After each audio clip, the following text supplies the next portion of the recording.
folks, we're here. We're doing it. It's happening. Yay! Another stream. Yeah, let's go. And hopefully everything looks and sounds okay. I think everything's going. I think we should be good. Yep, sounds fine. Would you also mind checking my YouTube streams and let me know? I'm also gonna go live on TikTok.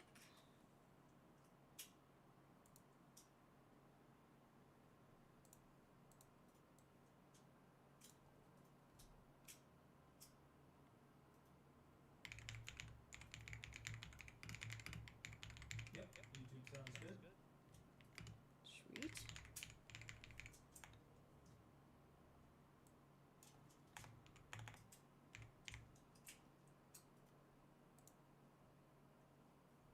Oh man.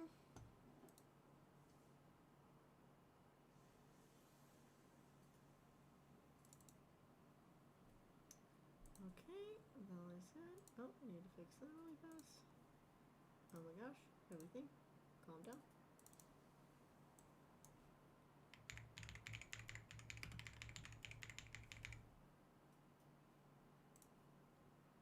Boop. Boop.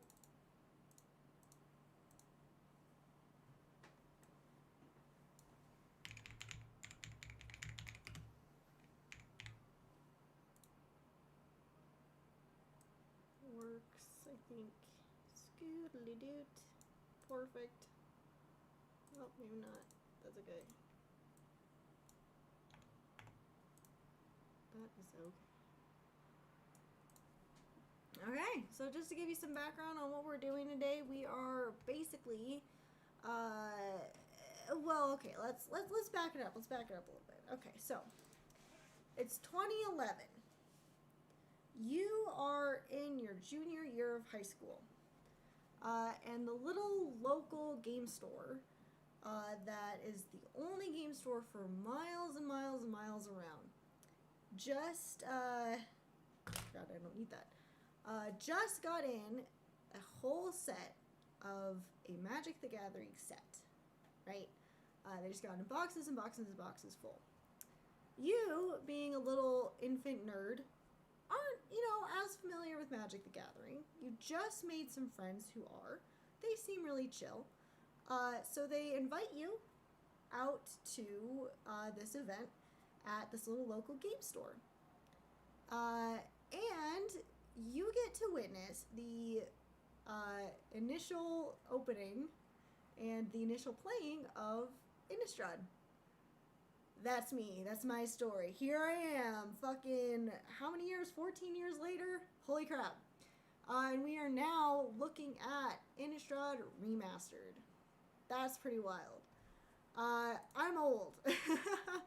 Let us also clarify that this is roughly around the time when we would ride our dinosaurs to school. They hadn't even invented the aeroplane yet. That kind of thing. I'm that old. Here we can even let's just for effect just humor me for a second. I want to kind of see if I can find the original Innistrad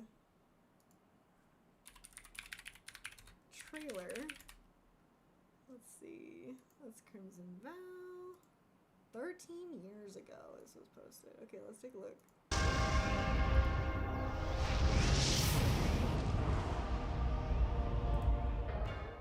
I have entered an accursed plane, where even death is not absolute. A foul land where nothing seems right, where abominations run rampant, preying on a terrified populace. A fitting refuge for one as venomous as Liliana Vess. This consort of demons has damned me with the curse of the Chain Veil, and she will revoke it, or she will die.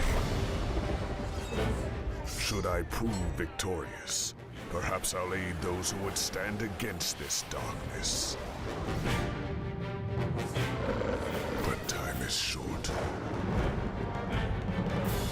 and I feel her curse consuming me. And my greatest fear is that I may relish the monstrosity I could become.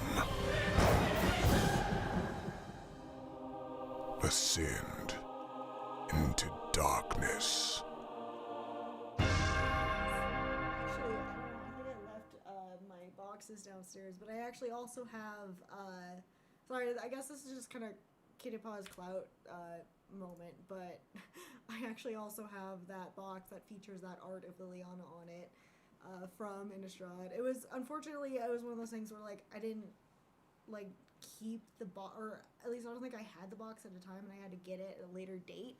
But I do have that box. It's really beat up because I've used it for just about everything.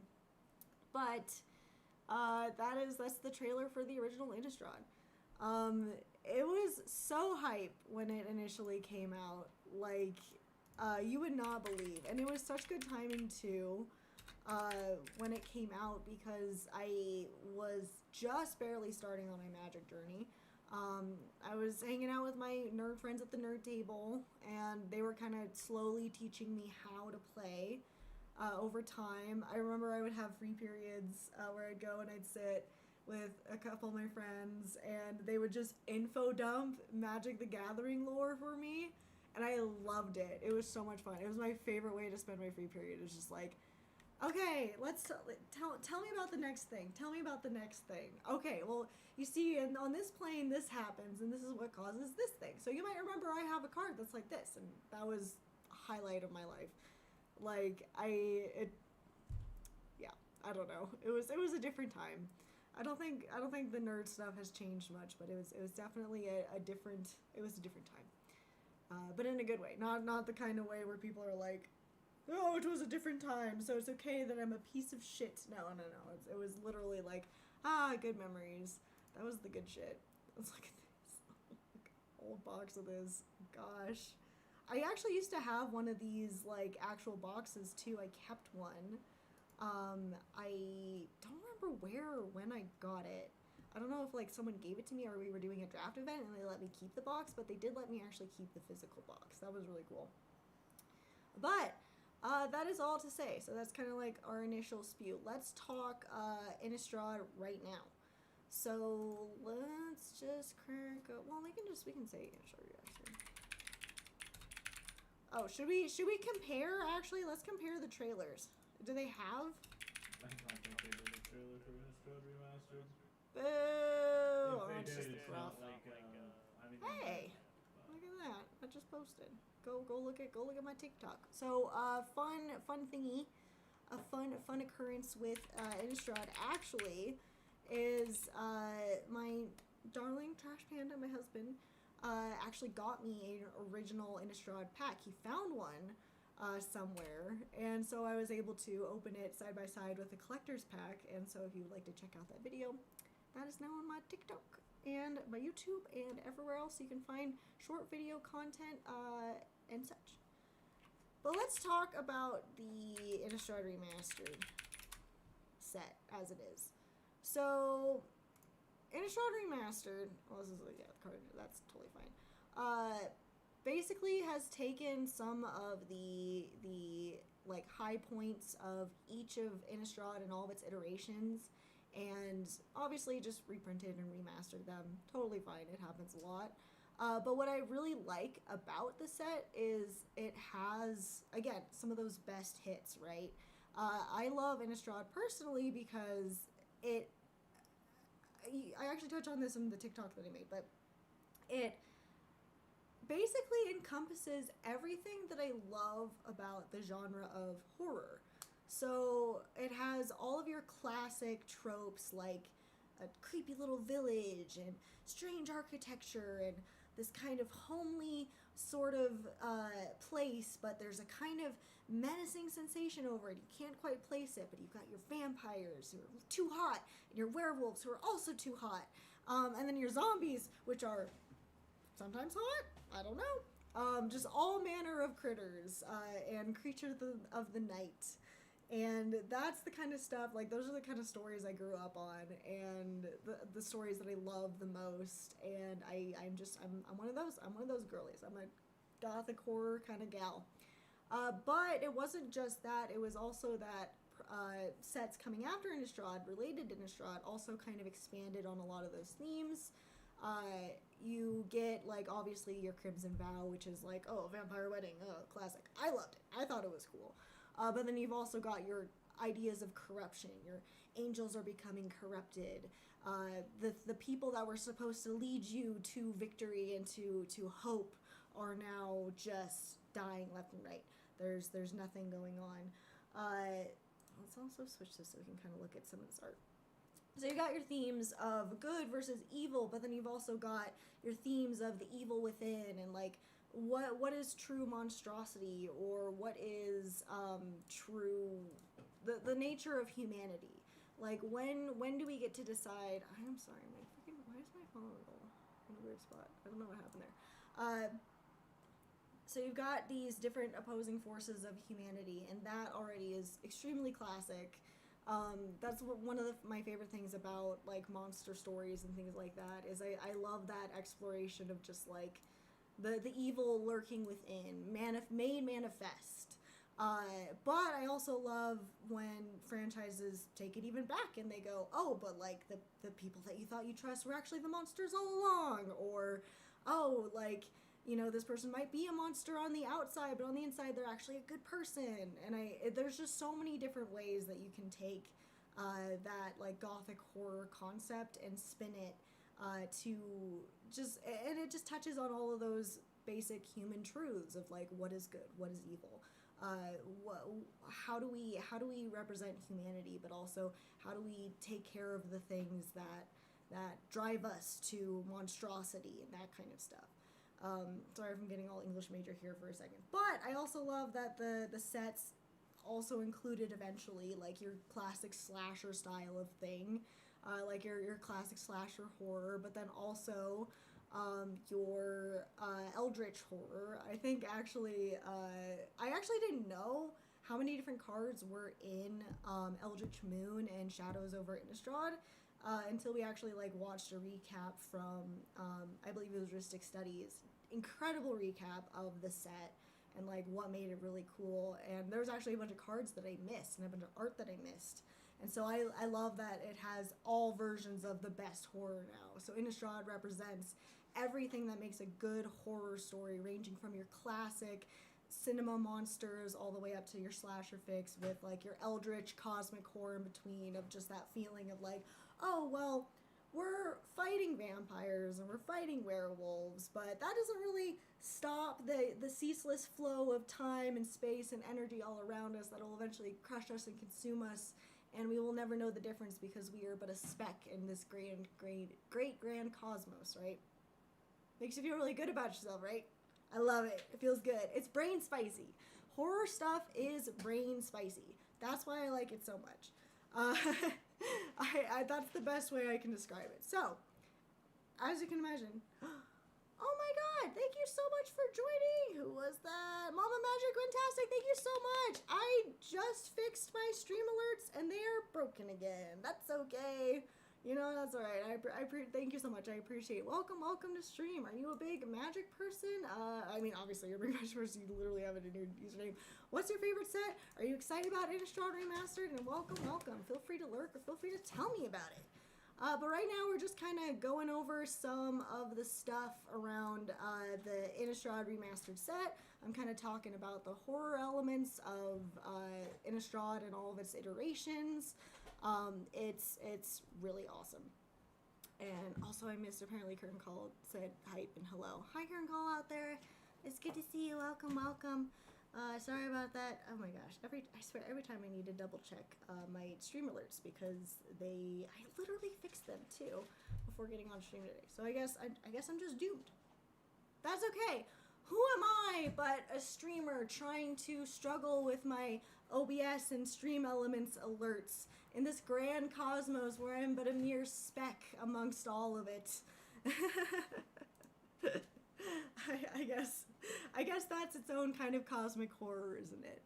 Hey, KittehCult. And also, can I raise my volume a bit? Yes, absolutely. I think. Everything is at its max. So, that's not great. I could figure that out, though, as we go. setting. What are we looking for? And curtain call, the Innistrad Remastered has actually just come out. Yeah, it literally just came out a couple of days ago. Oh no, it's already out and sealed is terrible. Oh gosh, I'm so sorry to hear that, Gwentastic. That makes me sad. That's always a bummer. I hate to hear when sealed is not going so well. But that's alright. I feel like that's kind of a risk of remastered sets every time. Yeah. You're pulling from 5 or 6 different sets that all had different mechanics, and you're trying to balance all of that against. Let's try moving the microphone closer to my face. That might make a big difference, right? I'm over here just like, why does it sound quiet? My microphone's in the wrong spot, so nice, nailed it. But yeah, you're trying to balance mechanics and cards from it's basically chaos draft every time.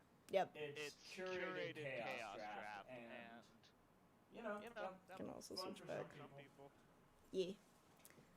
Yeah. He said, really, I'm gonna have to get back on Arena. Yes, I checked Arena today to see if they were doing any draft events. I'm definitely gonna be drafting the shit out of this, but it does not look like it. At least for me, it was still showing Thunder Junction is the current draft going, so we'll just kind of have to see.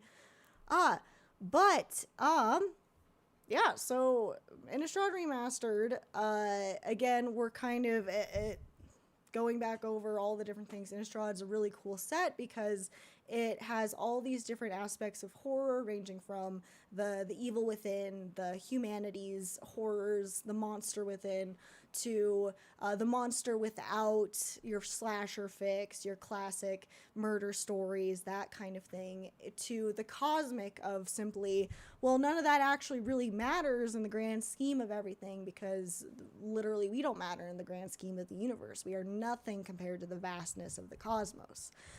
I love it. It's so good. It's like someone scritching my brain. It's brain spicy. It's brain spicy. Oh my god, Quatastic says it's not going into Arena. Oh no, my heart's broken forever. I guess that's fair. I guess that would make sense. They didn't want it to complete with Aether Drift. I mean, it was gonna do that no matter what. I literally, y'all, it's hilarious. If you don't want it to compete with Aether Drift, maybe schedule your set releases so they're not every other day. Yes, exactly. Like, just make Aether Drift, like, just stagger one of them. Just stagger one of them. It's so much easier. Whatever. Fine. It's fine. Okay. But really fast. I actually like missed a bunch of news with Aether Drift because maybe it is a little valid because I missed so much news with Aether Drift because I was so hung up on what was happening with Innistrad Remastered. I didn't even know that they were using a wonderful artist made a gorgeous rendition of 2 of the classic Akira poses for Chandra in her definitely not a light bike light cycle or a light cycle light bike. Gosh. One's Tron, one's Akira. No, they're both Akira. Her light cycle is based off of a light cycle, but both of the poses for the vehicle token and for her planeswalker card are from Akira. It's like the poster. Yeah, here we could even check it out.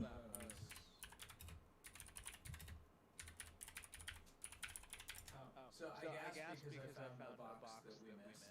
Yeah, it's the thing. You found a box we missed? But it's Oh no. It's the land box. Oh, thank goodness. Oh, is that Panda Talkie's weirdly echoey? Yes, I apologize if you can kind of... Trash is in the room with me currently, so if you can kind of hear him echoing, I apologize. It's because he's very good at projecting. But he's also in a Discord call with me. We're kind of trying to figure out what we can do to kind of mitigate that, but unfortunately it's just going to kind of... Yeah, eventually, someday. Maybe if we're rich enough. I mean, maybe if we stop spending all of our money on magic cards. That is not gonna But that's not gonna happen. Like that's my, like, we can't take away my little, like, serotonin. I just told you how much my brain gets scritched by Innistrad. Like, this is gonna make my whole year. This year we're gonna, like, everything's gonna be on fire and I'm gonna be like, okay, but we got Innistrad though. You just listen, we're all out here trying to protect our peace, right? The peace I'm trying to protect is the feeling I get when I look at Innistrad cards and play with Innistrad cards, right? Anyway, So that's really dope. But I actually missed that this was even a thing. A friend literally told me and I missed it. So I'm a goober. That's fine. Oh, I will also say, I'm really sad when we actually got a box of Innistrad Remastered and got some really awesome, like super cool pulls out of there. The one pull, even with Lily, even with Soren, even with a bunch of them, that I really wish I got was Restoration Angel, especially this art, is one of my favorite pieces of art, just period. It's in the list. It's in the list, yeah. I'm looking at the list right now. Cause yeah, no. I was trying to remember, because there was a very specific card. Was it Sanctuary Cat? They were not going to reprint Sanctuary Cat. That just was not going to happen. Even though it's one of my favorites. But this is, well, if I can get a better art of it. There it is. So this is a Restoration Angel. I mean, this is not the best quality of the art, but this is absolutely one of my favorite pieces of Magic the Gathering art, just period. There's just something about the movement of it and the way it looks and all of that good stuff. It just is so beautiful to me. And her dress, gosh, everything about it, like the tips of her wing. I have to stop looking at this. It's too distracting. Anyway. Gotassi says, you don't understand why that stupid equipment gives +3/+3 and a creature doesn't tap on the next turn is a rare in this set. Oh, which card are you talking about? Is that the, for Chandra, or? No, it's the Aether Spark. Oh, the Aether Spark. Equipment Planeswalker. It's going to be terrorized. It was a decision. Yep, that's what we're going with. Aether Spark. As long as the Aether Spark is attached to a creature, the Aether Spark can't be attacked and has well. Okay. You can still like abrade it. So it's yeah. not backloss on the creature, which makes it a little bit more interactable. Yeah. I don't know. It's gonna be interesting. I do not know. I don't think I know enough about the Magic the Gathering wacky races to make a call either way. Oh, wait, no, that's not the equipment we're talking about. What is it? Is that Innistrad? Oh, is that one of the... Oh, that might have been... Just because Innistrad had a lot of random equipment that wasn't very good, but I think it was kind of early in that. Mm-hmm. Because you have all the, like, Butcher's Cleaver and Pitcher. Yeah. That's true. Stitcher's Graft. Oh, yeah, that is a very... We actually pulled one of those. That is a very interesting card. Stitcher's Graft. Yes, that's right. We did get one of those. Yeah, it's not amazing, but I suppose it is what it is. But yeah, so it's been a pretty cool experience. I feel so bad opening that. Yeah, we did not get the best pulls, honestly. What are you talking about? Well, okay, all right, okay, so. We pulled Edgar and the Foil Massacre. Don't spoil it. Oh my gosh. Okay, well, hi Hysteria, welcome in. So full disclosure, we spent all of our luck on the box that we got on Edgar Markov and the foil movie poster version of the Meat Hook Massacre. We pulled like 4 Meat Hook Massacres in general, but we also got that one, which is so gorgeous, so cool. I'll have to see if I'd spot it in the rotation. But we honestly had like some pretty solid pulls.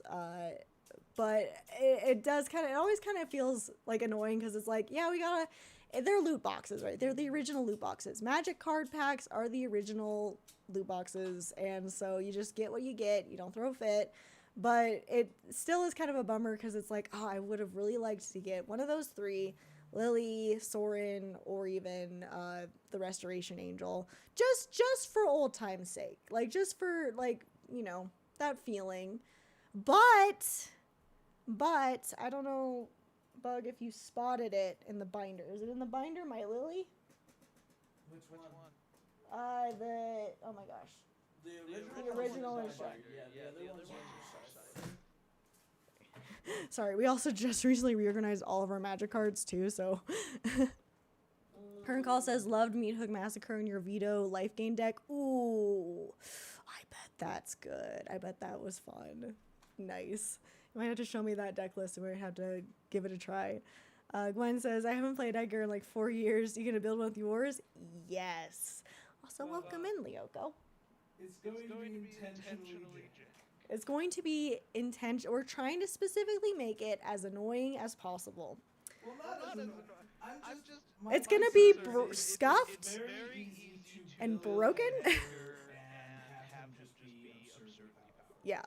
And we already have an issue of power creep in our pod, and rather than contribute to that, I kind of want to build Edgar as jank as possible.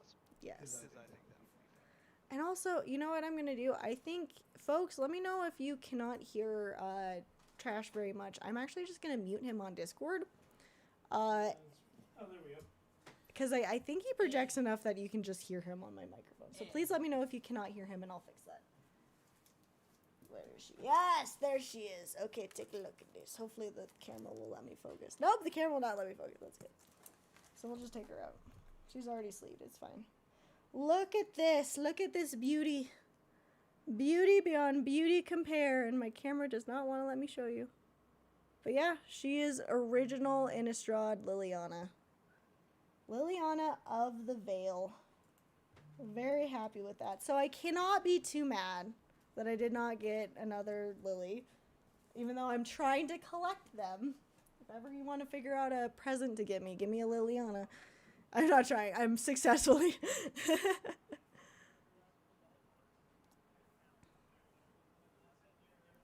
So Gwen says echo and can't understand. Perfect. Okay, cool. So then yeah, we will leave Discord off. But yes, the hope is to build a really scuffed and janky vampires deck with this Edgar that we pulled.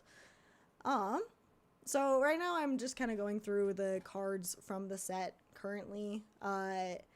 Mainly because I wanted to find the showcase of, oh my god, I love that Gisa. That's amazing.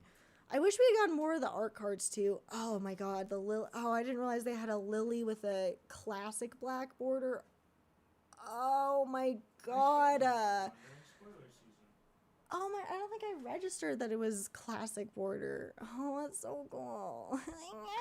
Well, now I'm just sad. Okay, well, maybe this was yep, no games today. We're just building tonight. So, what we're basically doing, so while I'm scrolling through these, let me kind of give you a rough idea. Like, look at him, Soren. Oh my god, it's just amazing. Oh, here we go, Meat Hook Massacre. Yeah, this is the one that we got.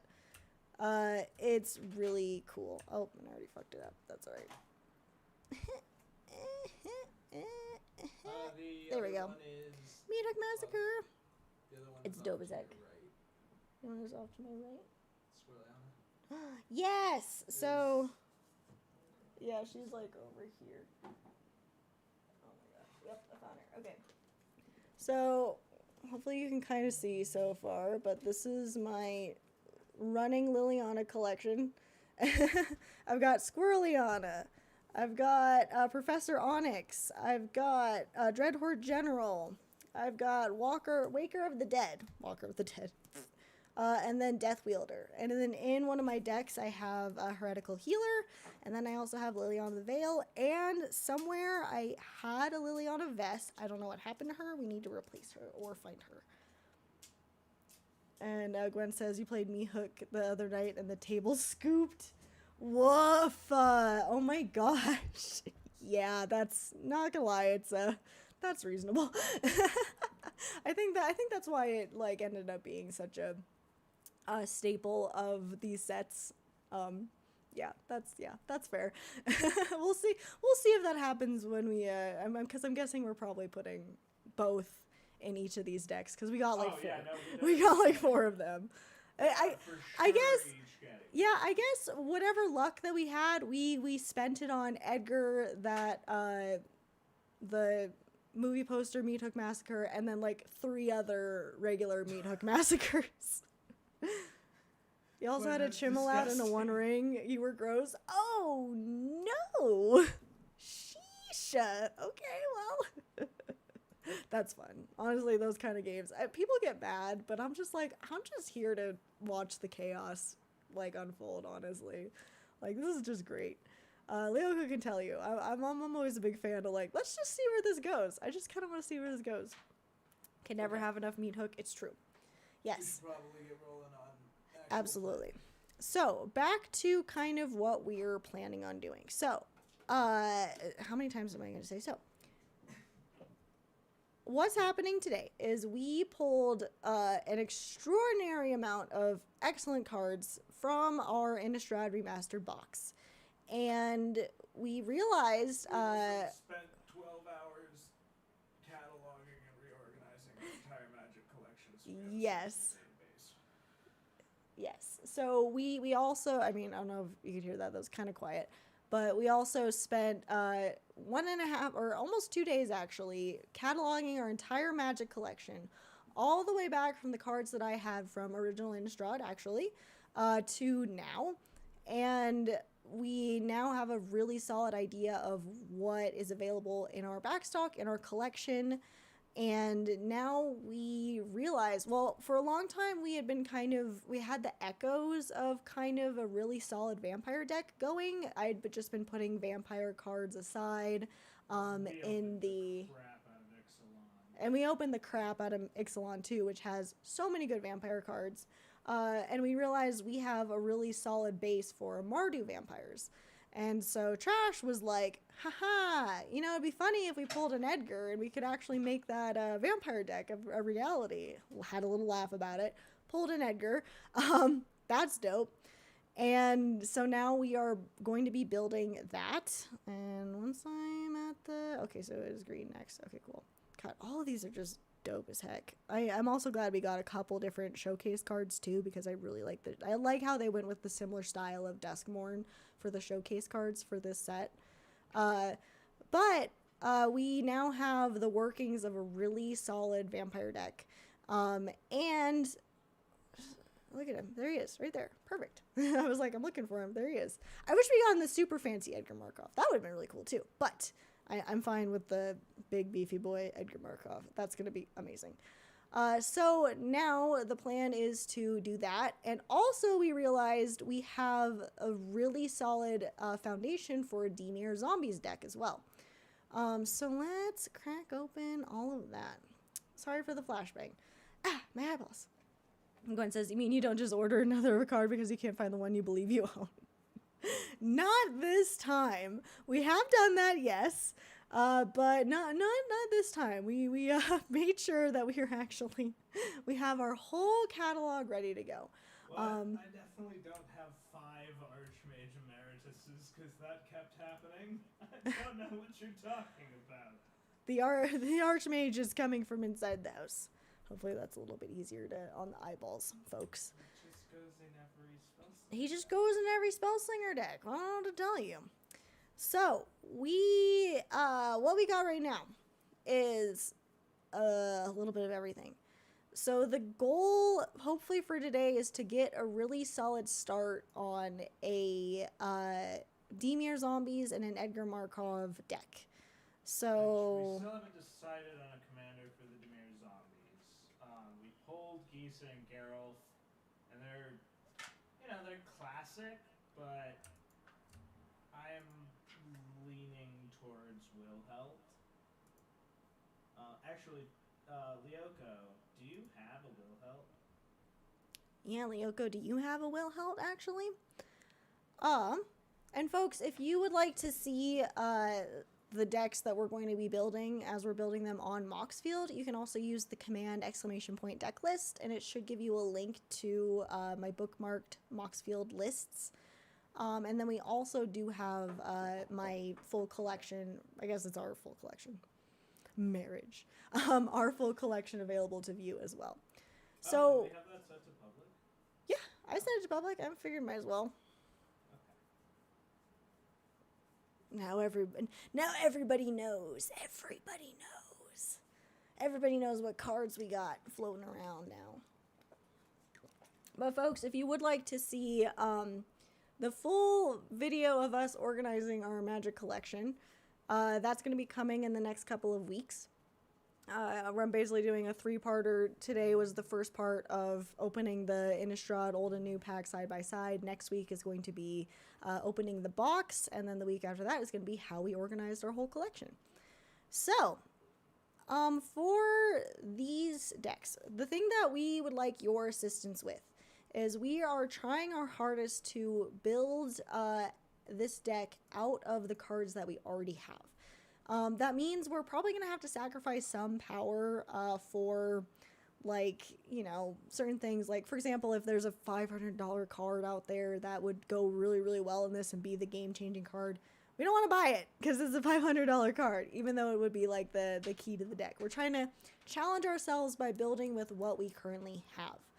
But that being said, if you do have a recommendation and it's not too terribly out of budget, totally happy to look at it, and I would like to actually start cataloging each person's suggestions so I can actually reference them back. So feel free to, you know, drop a line of whatever you think would work for this.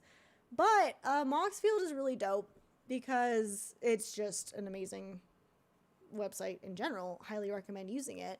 It's also the UI is just, oh, so good. Oh, it's beautiful. Oh, and the color scheme. Oh, yes. Anyway, what were you saying? So you can search very, very specifically in all of the things that you have. So, for example, you can actually go by like keywords in descriptions in your cards. So, for example, if I'm trying to find a Demir card and we'll just say it has Storm. We don't have any that have Storm because so it's not a... do filter. Yeah, okay, you do filter and then you would do Oracle text. Oracle text. That was the word I was trying to think of. Okay. So you put the keyword you're looking for in your Oracle text, and then make sure that it's must have any, so that it will grab white or black, blue, and blue black cards. You were on it. That drop down. That drop down? Oh, Yep. any of the selected. Perfect. There you go. We'll add white just for funsies, and let's search. It's loading. And it's probably Look at that. And we can see we've got Conduit of Storms as an option, Radstorm as a showcase, and it's like in the actual title for some of them, but then it's also in the description in the Oracle text. well, yeah. It's searching the Oracle text box for that word. Yes, that's exactly what I said. Thank you for repeating. But so that's really cool. That's super convenient. Gwentastic says you need to ask yourself: are you going to build an extremely strong and aggressive Edgar deck, or are you going to make it just value vampires? That's a really good question. A lot of our vampire cards are from when they were really trying to push blood tokens, and half of them like wants to make an Edgar deck where the payoff is just I throw a bunch of artifacts at you, and so like it's an Edgar deck, but surprise, it's a jank artifact deck would be kind of funny, but it's probably just gonna end up being generic value vampires because we have a lot of vampires from all of the sets we've opened. I already worked it. That's okay. Bob. But I do think it would be very Bob. funny to have a couple of blood token payoffs just because nobody ever thinks about them, uses them, cares about them. Yeah.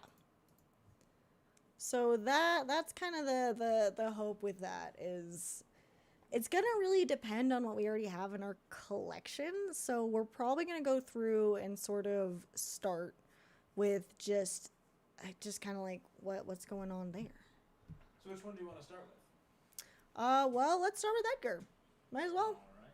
Because zombies is going to be easy, right? Right now, we kind of have, like, Gisa and Geralf as the working commander for this. But zombies is going to be easy because it's just going to be zombies. You just pick zombies. Zombies? And then zombies? And then they die, then more zombies. And it's actually really funny. Tolarian Community College actually put out a video of, like, make your own Innistrad precons out of the remastered, and literally pointed out a loop that Trash had already like been constructing for the basis of this deck. But we can talk about that when we get to it. For now, let's at least start with Edgar and kind of see where we're going with that. So I've got our Mardu colored cards up and kind of ready to go. So I'm not too concerned. I mean, like, the easiest way to build this is we just shove a bunch of vampires.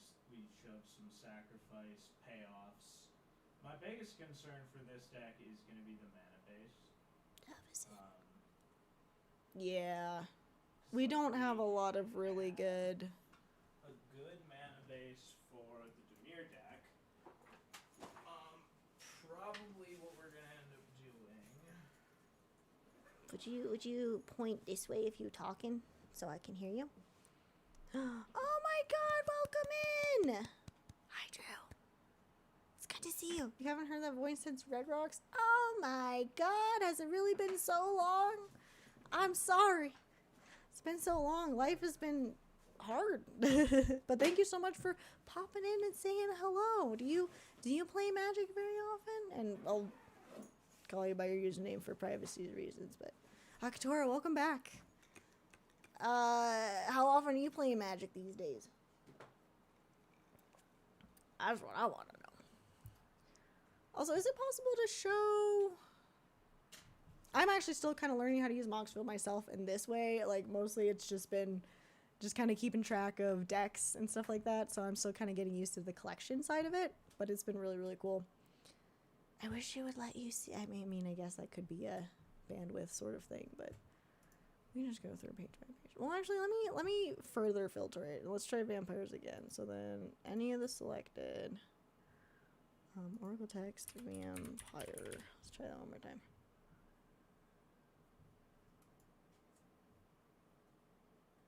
There we go. Baron Bertram. Bloodline Keeper. Yeah, we've got so many vampires. We got... Yeah, hey, so look! if we want to start with creatures, there's some, like, really easy auto-includes we can grab. Akatora wants to know, you haven't played in a long time, and also, what do you call hubby for not using government names?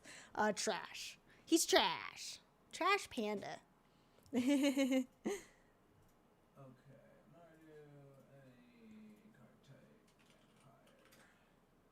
So, auto-includes are going to be,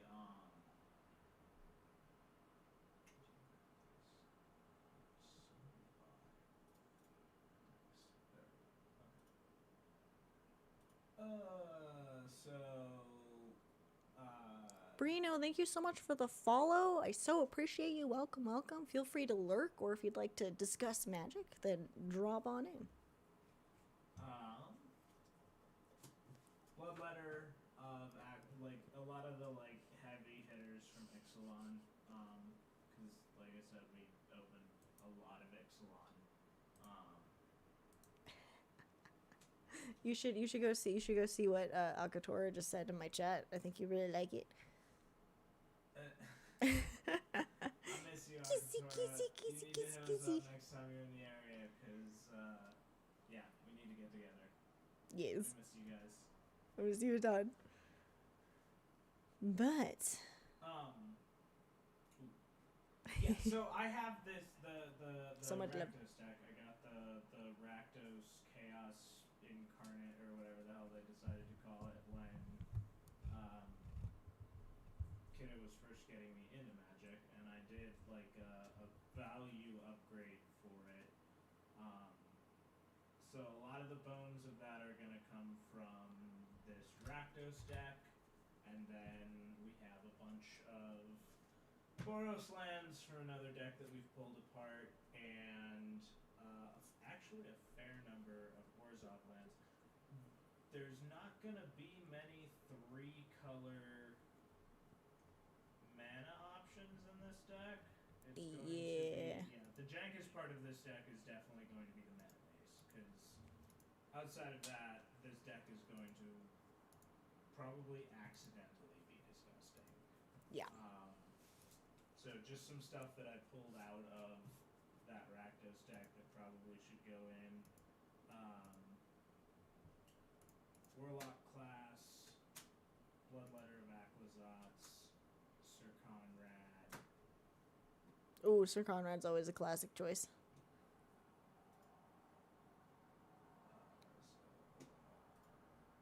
Yeah, I think that the hope with this is with the vampire mechanics that we have mostly from Ixalan, because Ixalan was one of those like sets that we like really collected for. So kind of trying to find a way to marry those mechanics with what Edgar's got going on, which already works really well, I think. Which is kind of why we've been like really hoping for him, I suppose.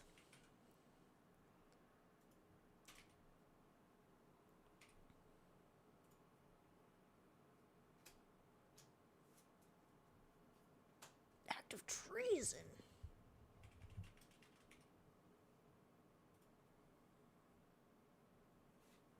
So I'm just throwing in some like generic value stuff as I'm going through this deck that's probably going to be sacrificed at the altar of Edgar. Sacrifice at the altar of Edgar. So kind of here's, so Alcazotz was from Ixalan as well. Yeah, Bloodletter is nuts. Well, no, that's what I was saying. Bloodletter was one of my favorite cards that came out of that set, honestly. Like, especially just the art is so cool.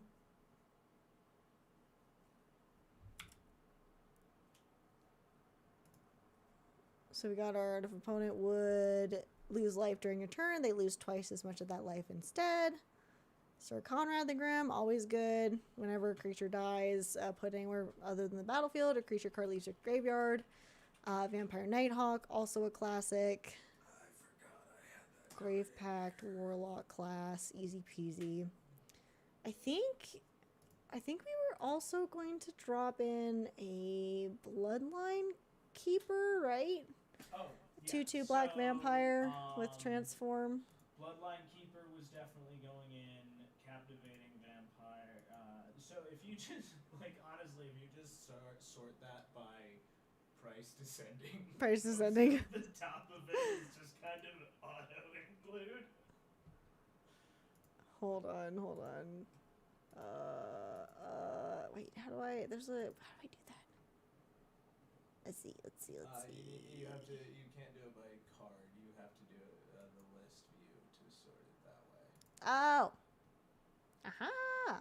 I'm just gonna start adding them, going down the list, because we were lucky enough to pull up. Well, look at that. Conqueror from Foundations. Yep. So Bloodline Keeper, yeah, I just added that. That should be good. Oh, well, I might have. Oh no, your computer's misbehaving. I'm sorry. It can't handle the vampirism. It's like, no, they're too hot, but they're supposed to be evil. I can't stand it. Vampire. I always thought that art looked like Matt Mercer. I always thought it looked like David Tennant. Maybe I'm a terrible person. Master of Dark Rites. I look at it with the nose and the kind of dimple. Like, I don't know. I thought it looked like, oh god. Oh, Go back in a little bit more. There we go. Vampire for hitting the person you should be hitting anyways. Yeah, done. So folks, for clarity's sake, it's kind of wild. So I actually got trash into I almost said Pokemon. I got trash into Magic last year. I've been playing this game, like I was saying, since 2011. I am basically a vampire myself at this point. And he is so much better at this game. He's better at deck building, and he's working towards becoming certified as a judge in the span of like just about a year. It's ridiculous. Something about it just like scratches his brain perfectly. It tickled his brain. So since he is now the resident deck building master, I still have draft builds up on him. I think I'm pretty solid at draft building myself. I've been meaning to play more drafts on Arena because I really enjoy it. There's something about like, I think it's maybe because of my ADHD. I don't say that lightly. Listen, please, I beg. I feel like for me, having that higher pressure situation and having to make quick, swift choices on a short time frame just generally helps me because I'm a procrastinator at heart. So drafts just kind of work for me. Like, they just kind of work for my brain. I don't know what to tell you. I don't know why. It is what it is, I suppose. But, so he kind of is the mastermind of the decks that we're making and kind of what we're trying to do, just because, he's really, really good at it. And for me, I kind of, I'm just kind of happy to be here. I was really excited. I've been collecting cards for this vampire deck for forever. Just kind of like, oh, well, this could go with this and this could go with this. So I'm hopeful that it'll turn out pretty cool. I've been trying to keep my eyeballs out, so I'm not great at long-term deck building, but I still have a ton of fun. So I'm hoping that this is going to be a really solid deck. And the thing that I'm really looking forward to is Dimir is actually my favorite color combo in Magic. So I'm definitely looking forward to putting the Dimir set together, because that's kind of going back to my roots, back to my original Innistrad roots too, which is fun. So Gwentasset says, you just looked at your old Edgar deck, haven't updated it since MH1. Dang. We all have different skills in the game, so long as you're having fun. Thank you, bless you. And I still have a lot of fun playing too, obviously. I'm very much one of those folks where, like, I don't get mad. I don't get mad at games. I'm just happy to be there. I'm just happy to be hanging out with my friends, honestly. Okay, so let's take a look. Alright, so we got a pretty good start. Blood Artist. Whenever this creature or another creature dies, target player loses 1 life, you gain a life. Oh, and then the Bloodline... It's very much turning into an aristocrat Keeper. deck based off of what we have. Just FYI. Like... Yeah. Hi, Joseph. Welcome to stream. How are you doing today? Are you a fan of Magic? So Bloodline Keeper flips into other vampire creatures you control, get +2/+2, and this is definitely one of those vampire staples, and we have the original one from Innistrad too, which is really cool. Yeah, sorry about that, homie. We can call you something else if you would like, and don't worry, the red app does not appear on my saved Twitch chat, so you should be good. Also Bloodthirsty Conqueror, that's a solid choice. Flying Death Touch, loses life, you gain that much life. Bringer of the Last Gift. When Bringer of the Last Gift enters, you cast it. Each player sacrifices all of the creatures they control. Then each player returns what weren't put there this way to the battlefield. Absolutely, you play Commander. Nice. When we are in the middle of building a Commander deck currently, we pulled an Edgar Markov out of a big box of Innistrad Remastered. So we're trying to figure out the best composition out of our current collection, because we have been very slowly building this vampire deck in the background over time. And then this guy who, for some reason to me, looks like David Tennant. I don't know why. Other vampire creatures you control get +1/+1. Tap 5 untap vampires you control. Gain control of target creature. It becomes a vampire in addition to its other types. We don't have to go through every single one, but I think these are big heavy hitters. Cemetery Gatekeeper, Cruel Celebrant, Master of Dark Rites, Livia's Attendants. This is one of my favorite arts out of this set. People really did not like Crimson Vow. I really liked it. I think flavor-wise, I mean, I'm also kind of one of those folks where it's like flavor before all other things, but I just thought it was cool. Like, a vampire wedding is just so cool and classic, and like, I don't know, it's fun. The spookiest thing of all, marriage. Amazing. What? Was it serialized? No, we have not gotten it serialized. We just pulled it, like, not even, like, 2 days ago. It was from a play booster. So nothing too crazy there. We probably should, you know, like, get it, whatever, like, graded. But I guess, although, I don't know if y'all heard about that big scandal with one of the Pokemon card grading companies. They were, like, actually, like, highly grading, what was it? Forged cards, which is wild. Gwentastic says a vampire wedding sucks for a human. Yeah, that's true. A vampire wedding is not great for a human. I guess depending on, like, what you're doing there. If you're not the cake, then perhaps it's okay, but otherwise. I also really liked Midnight Hunt, too. Like I was saying earlier in the stream, Innistrad and all of its iterations are just amazing to me. Like, I love all of it, like, down to my core. Absolute favorite set of all time. And I am biased because it was my first Magic set, too, so. Okay. Oh, Synchromancer's a cool card. Yes. Yeah, I've just been throwing vampires in here. Vampire Nighthawk. This is a classic one, too. We were just talking about that. Cheaper ones, 'cause a lot of these And of course, we need Vito. But if we're doing this as just like generic vampire value Edgar with functionally aristocrat strategy, we're probably gonna want about 30-ish creatures in the deck. That's true. We're gonna need some protection for Edgar. We're gonna need some ramp. Akator says your first set was beta. Nice, nice. Joseph says nice, perfect. We're going to laugh at the old ha ha ha ha. Hey, like I was saying, Innistrad came out when I was still riding my dinosaur to school, and they just invented the aeroplane. Okay, so this one's I love this art too. Highlights in here: Grave Pact, Grave Pact. Grave Pact. When we sacrifice things because we want to, everyone else has to sacrifice things, but they're not going to want to. Black Market Connections is the card I forgot was in that deck. It's just kind of generic value. Like, yes. Pay life, get treasure cards, and things to sacrifice. Good. We've got a pretty nice. Every creature controls spin a grave or play. Each player sacrifices a creature. Black Market Connections. Create a treasure token. Draw a card.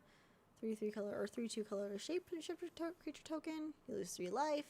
And Warlock class. Yes, I remember we were talking about Warlock class. And you're a coward if you don't pay 6 life every time. Oh my god, someone left a comment on one of my TikToks that says, "Do you pay the one?" And I don't want to respond to it. Like, I should, but I don't want to. Okay. Gwentastic says Teysa works great with the vampire tokens if you're doing Ariat aristocrats. We do have a Teysa. We have Animate Teysa. That was actually one of my favorite pulls that we got last year. Also, I apologize in advance for my tab abuse. Teysa. Yeah, look at it. Oh, so cool. Sacrifice 3 white creatures, exile target creature. Whenever another black creature you controls dies, create a 1/1 spirit creature token with flying. Nice. Is that... They said, unless you want everyone to hate you, Grave Pact is a card that will warp the game for everyone else to get you out of their game or remove it from the game. Yes. Other Teysa. Okay. We don't have other Teysa. That's the only Teysa we have, unfortunately. But that is good to know. Let's check it out. Oh, and then we wanted to put the, just for fun's sake, because it's on color and we have one sitting around. Let me know which Teysa. I'm guessing it's Karlov. Teysa Karlov? Yep, that's what I thought. If a creature dying causes a triggered ability or permanent you control to trigger, that ability triggers an additional time. Creature tokens you control have vigilance and lifelink. Okay, yay, I see it. Okay, cool. And it's only, okay, that's actually a really, Gwentastic, that's actually a really solid recommendation because it's only a $2 card. It's $1 on TCG Player. I'm sure one of our nearby LGSs probably even has one. So, hell yeah. Add to wish list. Full aristocrats, do we just be horrible people and throw, what's it called? No, we shouldn't. What? It's not on theme. Ocelot Pride, we could throw Ocelot Pride in just to get free tokens every turn. Ocelot Prime.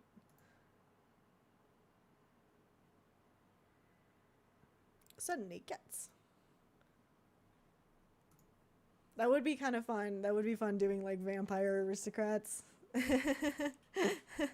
And then do the Ocelot Aristocats. That's what we could call it. The Aristocats. I kind of love it.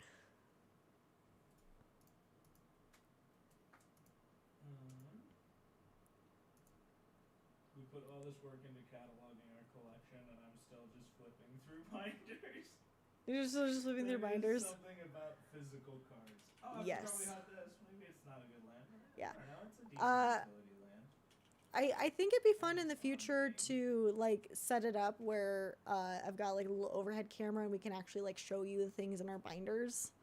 That would be really fun. I was not able to get it set up tonight, unfortunately, but perhaps next time, because I think we're probably going to be doing this, or at least if we're not fish bowling and play testing.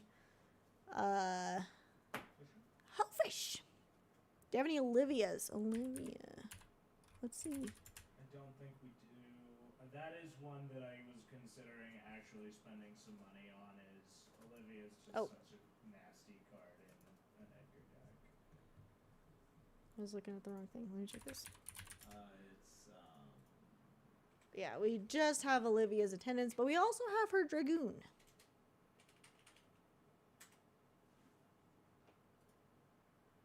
I don't think that. Yeah, Olivia Voldarin. Agadora says go fish. Like $3 actually. She got reprinted in Innistrad, so yeah, that would be a good one to check out. Oh yeah, we should. Okay. I thought we had an Olivia Voldarin. I swear I saw one. No, we don't. Not even in the binder? Man. Nope. That sucks. I want to get one of those big, beefy binders. Like the ones that's got like 600 pages in them. But they're expensive. They're expensive unless you're getting stolen art from someone off of AliExpress or something like that. Trying to stay away from that lately. That's cute. Yeah. Can we add that? Can I add that to my wish list? Oh my god. Oh my god. She's so hot. Amazing. Yeah, I don't know. Just like, again, Crimson Vow, it was just cool. It was a good set. Like, I know people had issues with it, but I also, it kind of is a little funny because I feel like I see so many really good deck lists using cards from Crimson Vow, especially for vampire decks. But I mean, that kind of goes without saying, obviously, but like the composition of it works so nicely in so many other decks, which is kind of a beautiful thing because it's all about like the vampire marriage or whatever. So it's kind of like a funny coincidence that it's like, oh, the unity of these cards in this deck means that it's soulmates with all of your other decks. I just think that's hilarious. Like, why does it work so well? I don't know. It's amazing.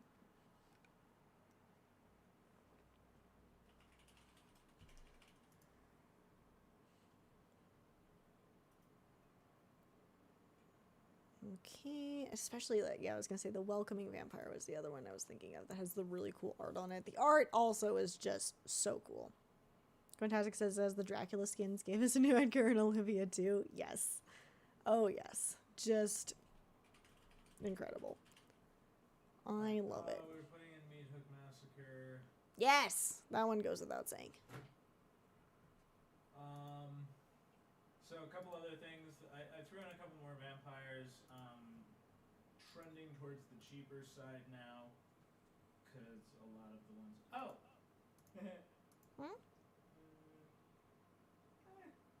Ooh, it's not Toxrill. terrible, but it's definitely on theme, and yeah, we just kind of have to put this in. So I put in a couple more vampires, Voldarin Bloodcaster, just kind of cheaper vampires to get extra vampires off Edgar. Angel Angel Fire Ignition protection for Edgar, because you want to be swinging with him because that buffs your entire board, but you also don't want him to die. So we've got some protection spells: Angel Fire Ignition, Deafening Clarion, Teferi's Protection, Ink Shield. Final Showdown, I've been looking for a place to put this. It's just a fun instant speed board wipe. Yeah. And you can save one of your creatures. And you can also use it to remove people's indestructible things. So it's a very useful card. It's a very versatile card. And then we got the Sheldon Menry Secret Lairs. So figured this was as good a spot as any to put one of the Teferi's Protection and the Ink Shield, because those are, again, just kind of generically good protection spells. Absolutely. Because we are building two decks that both have black in them, we get to fight each other about who gets our one copy of Toxic Deluge. we could rock, paper, scissors for it. But also, Gwentastic wants to know, do we have any cards in our collection like Impact?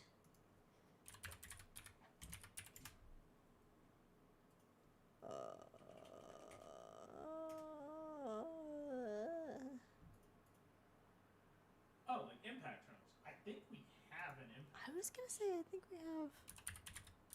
It might be in a deck, though. We might have a couple. Yeah, I think it's probably in. I feel like I've seen it in a deck somewhere. That sounds familiar.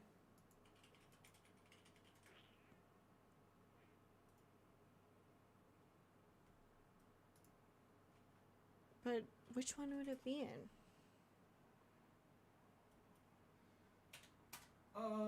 It's not in my token deck, because I have most of my decks added in here. Yeah. And then I wonder if it's in one of mine. It might be in one of mine. That's cheap to buy. Because I have not updated my deck list on here since we cataloged our stuff. Ding! Oh.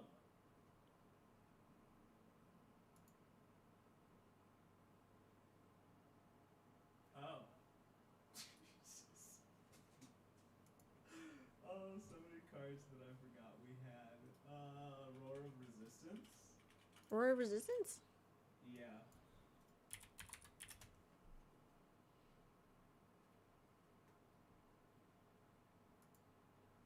Creature tokens you control have haste. Whenever one or more creatures attack, you may pay 1 if you do, or 1 and 1 red. If you do, creatures attacking your opponents and or planeswalkers they control get +2/+0 until end of turn. Nice. So give all of your vampire tokens haste, and Yep. then also Yep. have an ability to just buff them. That's really solid. That should go in there for sure. How infinite combo-y do we want to make this? How infinite combo-y do we want to make this? Is that what you just asked me? Yeah, because it's probably easier to list the black cards that don't go infinite with Bloodthirsty Conqueror than to try and list the ones that do.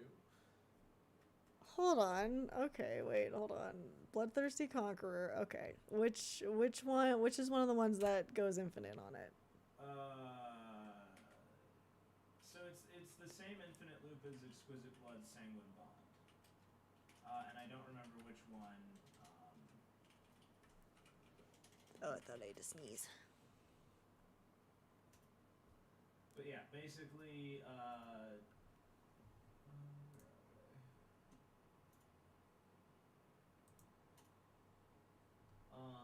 Bloodthirsty Conqueror is Exquisite Blood stapled to a creature.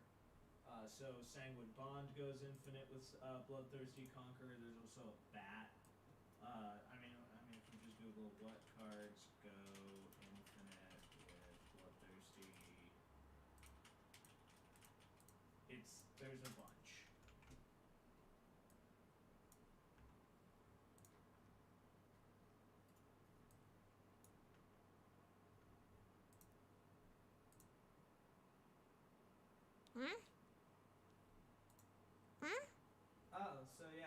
the Dusk Rose, which we already have in there. Lord of the Dusk Rose. Infinite. Starscape Cleric. It goes infinite with Starscape Cleric. It goes infinite with Defiant Bloodlord. That's a vampire. That one's on theme. It goes infinite with Sanguine Bond. Goes infinite with Enduring Tenacity, which we have, so we can throw that in here. Goes infinite with Epicure of Blood, which is also a vampire. Goes infinite with Cliffhaven Vampire, which is also a vampire. So, like, we have...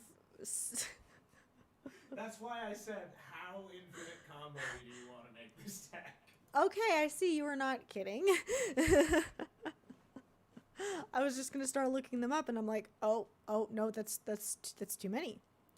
Why don't we put in all of them? We might. Disgusting. We might have to do. Ooh, Boros Charm, good call. And Oh, we yeah. definitely have one of those in the collection. Fortunately, yes. Classic. 4 damage to target player. Permanent control gain indestructible. Target creature gains double strike till end of turn. Yes. Good. But, well, we might want to do one version of the deck list. In here, because that's one I am 100% down to buy. Yeah. I would also say. I think that and Olivia. Teysa. Yeah, Impact Tremors is 250. Teysa Karlov is like a couple bucks. Yeah, we can get a non-flow Commander Masters for like $2. And then Olivia, she's gonna be a little bit more expensive. She's $4, but still, we're under to. So to stream, our goal was Your Library of Alexandria. Funny. our goal was to keep both of these decks under $50 spent on cards. I do want to keep adds to this one a little bit on the cheaper side, because I imagine we are going to have to spend a fair bit on the mana base, but we'll kind of start figuring that out when we get there. Yeah. God, this is already looking disgusting. Also, part of the point of this reorganization project was my deck wouldn't be covered with magic cards all the time, or my desk wouldn't be covered with magic cards all the time, and my desk is covered with magic cards. Hey, it's for a good cause, and we have a place to put them back, which is huge, right? Okay, so like I said, we probably want to get about 8 more creatures in here. I think we have enough, like, payoff creatures. So now kind of what we're looking for are fodder, for lack of a better term. Yeah. So I would say let's start with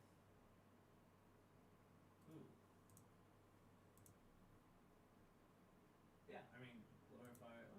Do we have Vampire Lords? Ooh. Let's start with mana value equals 1. Let's start with 1 mana creatures. Let's throw some cheap dudes in here. Some little guys. Alright, yeah. No, we don't have Vampire Lords.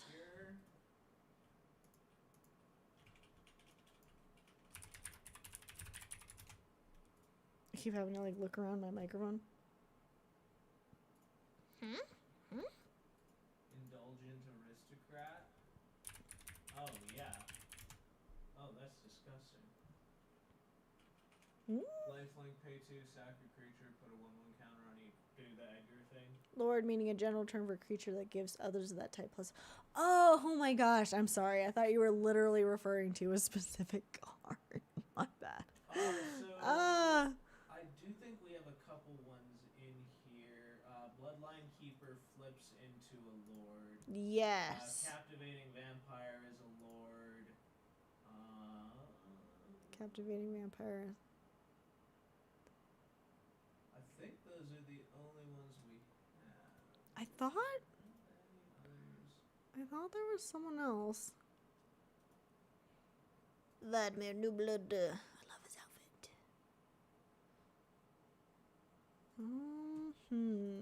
God, I thought Veto was one. No, I was thinking of a different. New.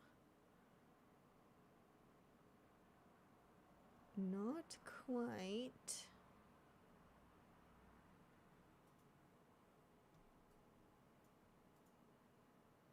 Oh my God, I forgot we had an Asterion card. Yep. Because we kind of have Yeah, I mean, well, yes. And it works. It works. Yeah, it absolutely works. And also, it makes me feel things. I didn't realize we were making, I didn't realize we were making a thirst deck, literally and figuratively.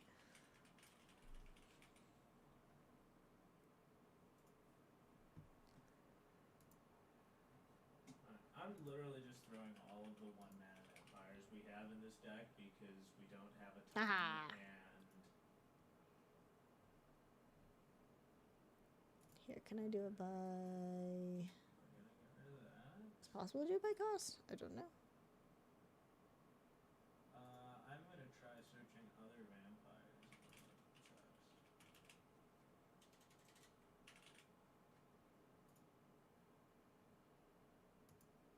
Let's reset. Let's do that. Then any of these, and we can do vampire, vampire, vampire hunter. I feel like I should be listening to some.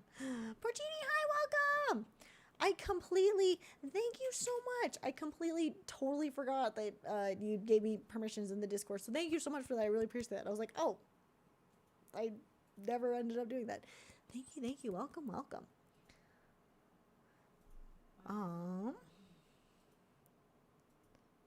Is there a way to look at, oh yeah, mana cost. Okay, there we go. Mana value, mana cost. Oh, Wait, that might be hang too on. complicated. Wait, no. Oh no. What? That's What'd you not find? good. What'd you find? Is that Mission one set. No, would it's be like total. region? Well, we have one of them, so he's going What? in. What? Whomst? Epicure of Blood. Hold on. What? I didn't know we had that. It was in M20? It's in our Mox file. It's in our Whenever Mox you gain life, each opponent loses 1 life. Yeah. It's a Yeah. black common. Not surprised we have one. That's pretty convenient, I will say. Happening. That is a thing. Oh, Um, Gwen I don't says, know. to know how much they are, or if you have them in your collection, but they might not be that expensive. Stormkirk Captain, Thirsting Blood, Lord, Cordial Vampire, Mirror Entity, Legion Lieutenant. Let's take a look. I think we have a Stormkirk Captain. Because that was in Ixalan, right? No. We have Stormkirk Blood Thief and Stormkirk Occultist. We don't have a captain. Okay, dang. I don't think we I was have like, any of I think We the have only Captain two Lannery we Storm. have- Thirsting. Let's start with Thirsting. No Thirsting Bloodlord. No Cordial Vampire. We're not like working up to the. Oh no, it's working. Okay. No Mirror Entity, and I'm guessing no Legion Lieutenant. I can't even spell Lieutenant to save my life. Nope, we'll just put Legion. There we go. Assemble Legion, Assemble Legion, Assemble Legion. Legion Leadership, Legion Vanguard. Dusk Legion Duelist, that's a vampire. Vigilance, whenever one or more +1/+1 counters are put on Dusk Legion Duelist, draw a card. This ability triggers once per each turn. Yeah, we're not doing too much with 1/1 counters. Yeah. So we add Legion those Leadership guys. is pretty cool, and it's a flip card. Stormkirk.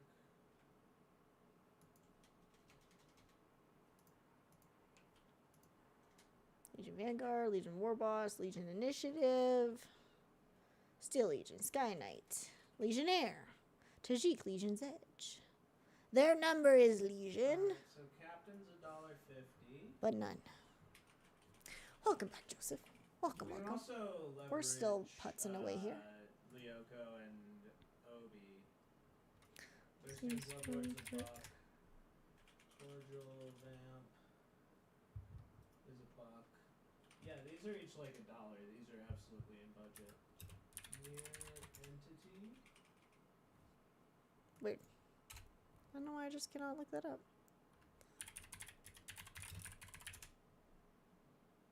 Thirsting Bloodlord. Other vampires you control get +1/+1. Easy. I don't know why it does not want to give me the wish list button right now. There we go. Add to wish list. That is a helpful link. Thank you. What's my favorite color? Oh my god, it's definitely Demir. So that was always my favorite. Blue and black. I like I'm a simple kind of gal. I'm a simple kind of gal. I like to cast tiny spells, but then also drag things out of the graveyard. Wait, what just That's happened? how I like to do. I What? just added a bunch of cards to this deck and it did not let me. Oh no. Oh, I think it's Cordial. because I switched Vampire. to my account. That was pretty cool. That's why. +1/+1 counter on each vampire you control. Nice. Mirror Entity. Are you adding these? I'm adding them to the wish list. Okay. That's creepy. So changeling until end of turn, creatures control have base power and toughness and gain all creature types. Nice. And then Legion Lieutenant. I cannot for the life of me spell Lieutenant today. I'm an English major, by the way. Other vampires can go to +1/+1. Perf. Boop. Nice. Good recommendations. You're an Esper fan yourself. Blue, black, white. Nice. That's a good combo. I think we made an Esper deck recently. That was really cool. Also, I think... You show them our altars, by the way. I also think Esper has one of my favorite names, even though I do not play it very often, because it just sounds dope. Which, by the way, folks, our very wonderful friend Lyoko actually made us these dope, or not made us, commissioned us these dope altars. And hopefully my thingy will not freak out too much. I'll try to kind of... I don't know if you can tell. It's kind of hard because my green screen thing hates me. But it is Momo and Okarun from Dawn to Dawn. Oh, try not to get the glare. There we go. There we go. And it's for both of our favorite commanders, which is mine's Meren of Clan Neltoth, and his is Niv Mizzet Parun. So those are dope as heck. Very excited about those. We still need to kind of like I definitely want to get a little video soon, but those are going in our decks as soon as we get our deck space reorganized too, because now that we've got all of our cards organized, we're trying to figure out the best way to store our decks that we're not using, because we don't want to try to carry all of our decks in one single bag, because that's bad for your spine. That's dope. It is really cool. It's dope as heck. Lyoko, if you're in the chat somewhere, please, please, please drop that artist's name if you can, because that is amazing. In fact, I'll go make sure I have link stuff turned off. Although I think he's a mod, so he should be able to just do the thing. Bop, bop, bop. Sorry, I think I was buffering. Thanks, Bean.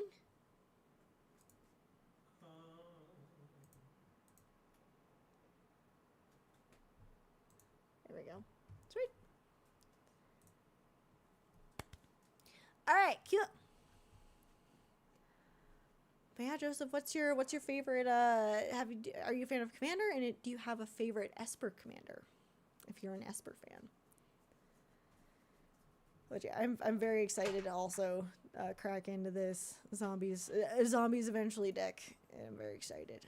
But This one, honestly, I'm very glad because, like I keep saying, we've been really trying to build out this deck kind of in the background for a long time because we kind of had an idea of where we wanted to take it. Ixalan had all those really solid vampire cards. I had just a bunch left over from Innistrad, Crimson Vow, Midnight Hunt, that kind of thing. So I think it's gonna turn out really. We have like a really solid base already, just going off of our backstock. Let's take a look. Okay. Alright, so now let's... So should we get some music going in the background? I feel like... Looking at a little bit, and instead of searching vampire in the card type, I'm going to search it in the oracle text. Oh, that's what I've been doing this whole time. Oh. I've just been searching by oracle. Because it seems to kind of encompass a lot.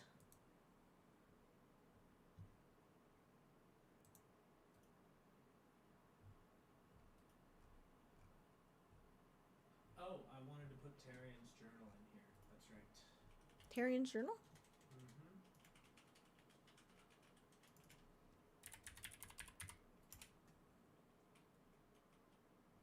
How do I spell that? T-A-R-R-I-A-N. Oh, it's tomatoes. Udda. Misspelled it. Tarian's journal, the Tomb of Alcazats. Sacrifice another artifact or creature, draw a card, activate only as a sorcery, discard your hand, transform Darien Journal. What is the flip? Flip. Oh, right! You may cast a creature spell from your graveyard this turn. If you do, it enters the battlefield with a finality counter on it and is a vampire in addition to its other types. That's right. Some of the cards that they did for... Like, this is just generally really cool, but some of the cards that they did for flavor for this is... I think, honestly, that's one of my favorite parts about Magic in general, is I appreciate how the cards tell a story. Like, obviously, the set has a theme, and the set theme has a story. Like,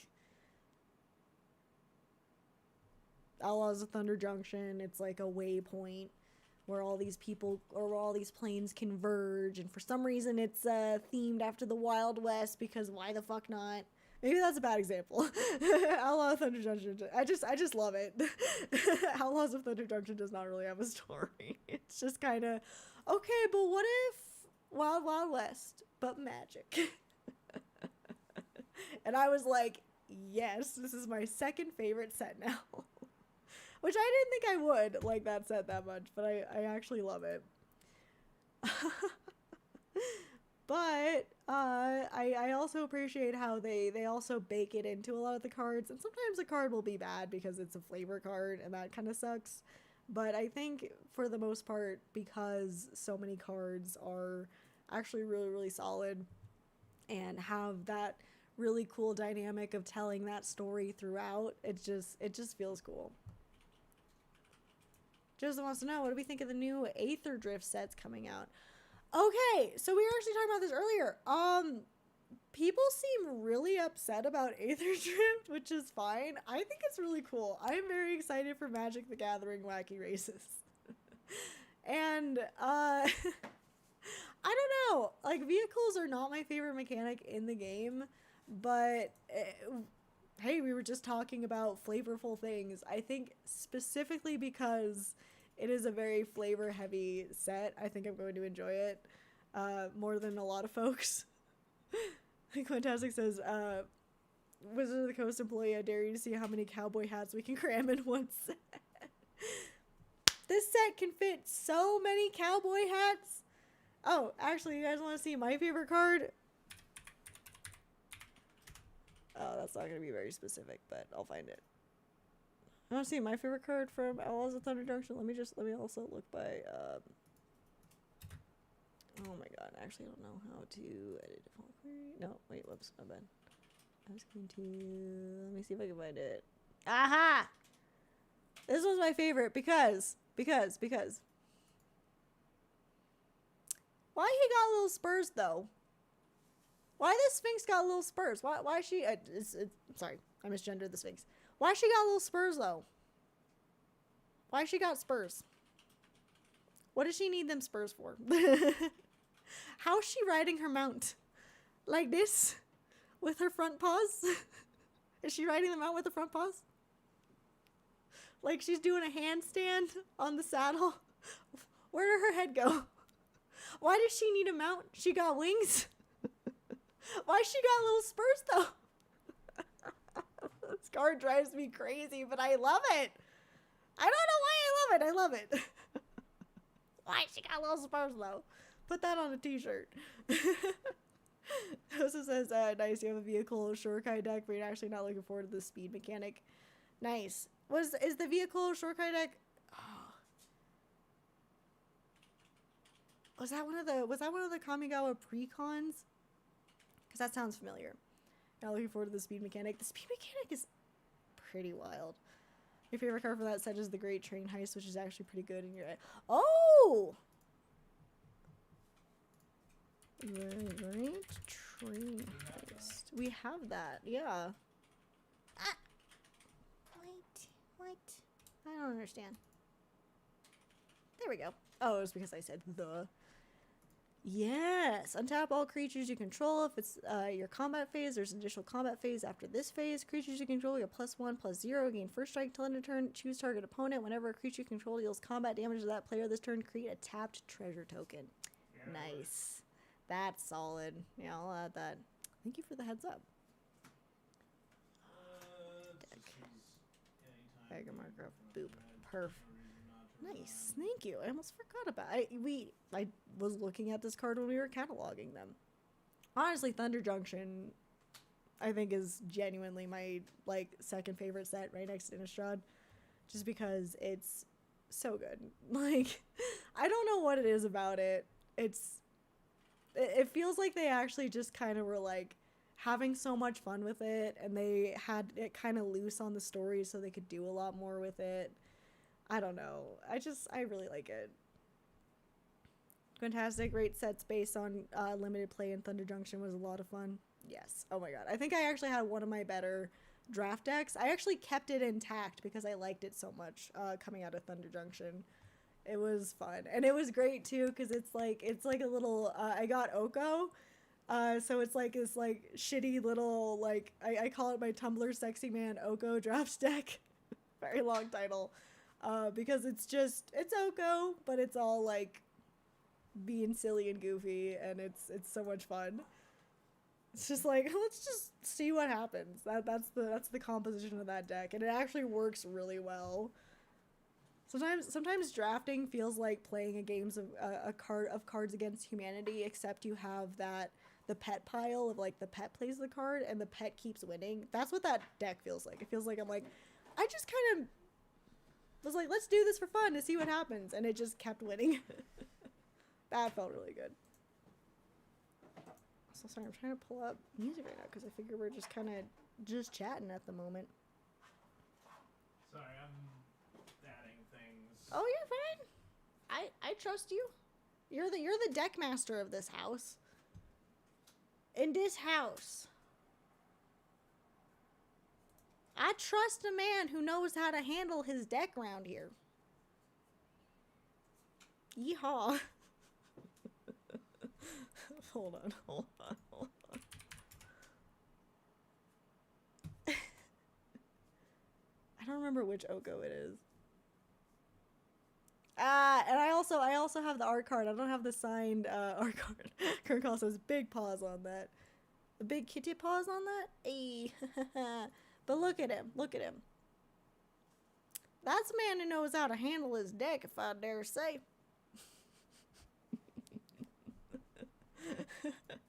It's Tumblr Sexy Man Oko. Tell me it's not. That's exactly him. Tumblr Sexy Man Oko. Right there. Right next to Astarion's Thirst. Yeah. Yeah. I need to find a way to combine them. We need the band of bandits or whatever from Thunder Junction, but we need where is it? Okay. We need Oko, we need Astarion. We need Anime Soren. Who else? I'm blanking on his name right now. Garuk the Huntsman. And it just needs to be just like hotties or something. Look up the Oko. Sorry folks, this turned into, yet again, thirst. It turned into thirst magic, I guess. Look up Oko, Thief of Crowns, borderless from the original Throne of Eldraine with him leaning back.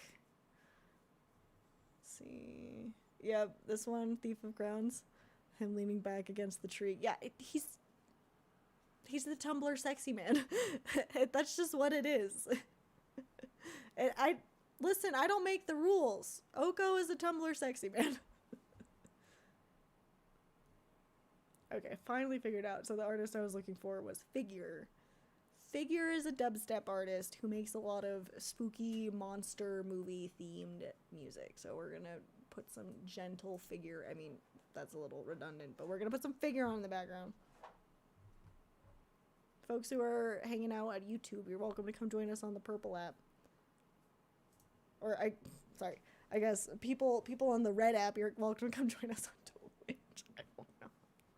I don't know.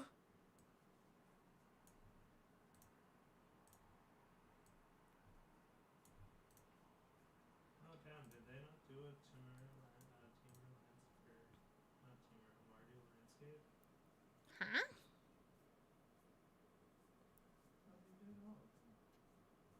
In Modern Horizons 3, they did the Twisted Landscapes. Oh, of the other borderless? There's some. Let's see. Where is...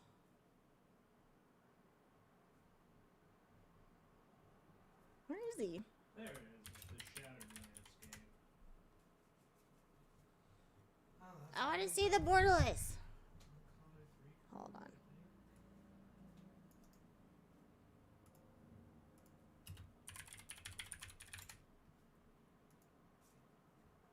Oh, this one! Right, I forgot. Why didn't that come up? That was annoying. Yeah. Yep. Yep. Yep. Oh, I actually also did pull this one too, which, like, obviously still has a lot of the sex appeal. I like how he's always in that, like, pose. Like, he knows. He knows. This guy knows. Come on. This guy, he knows. Oh, hello. I see you've stumbled upon my little thicket here. Don't you know I like to steal crowns? Amazing. Yeah. No, that's too good. But yeah, and then this one, he's just like still has that same, and it's got all the stags in the back, and I don't know what he's doing. It looks like he's blowing a kiss or drinking something. I'm not sure, but he's doing that kind of same pose, but in art for Thunder Junction. It's really cool, which is so funny because I'm pretty sure, isn't this the Oko that they banned, and then they reprinted it? So maybe I'm wrong, but I don't know. Hottie with a body.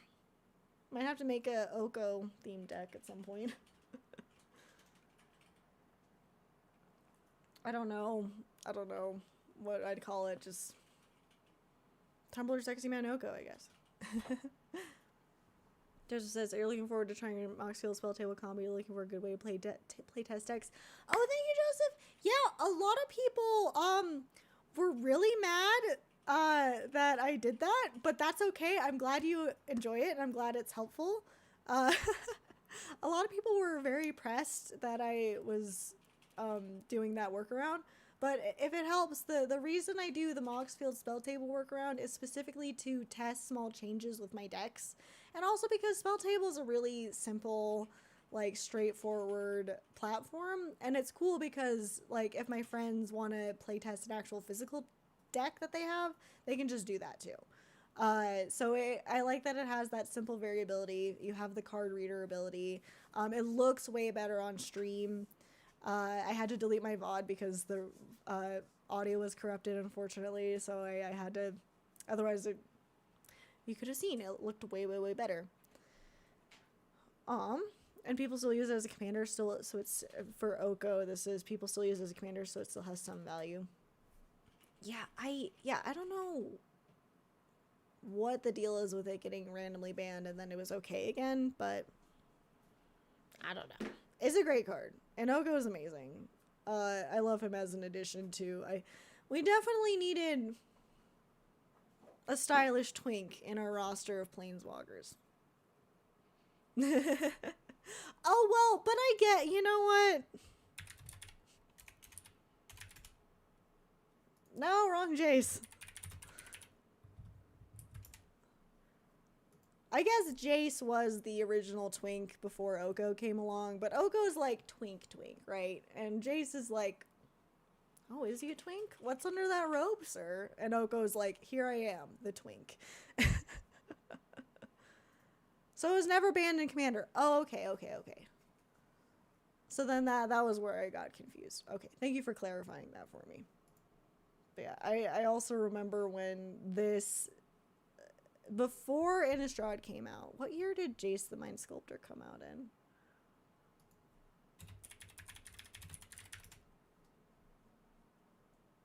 That's not helpful. Well, yeah, of course he got remade in Bloomborough. I know that.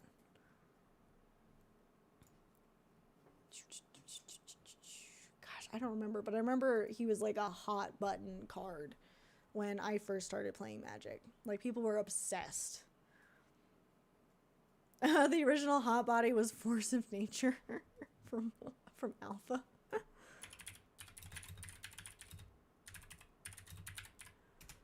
We're just on a little side quest.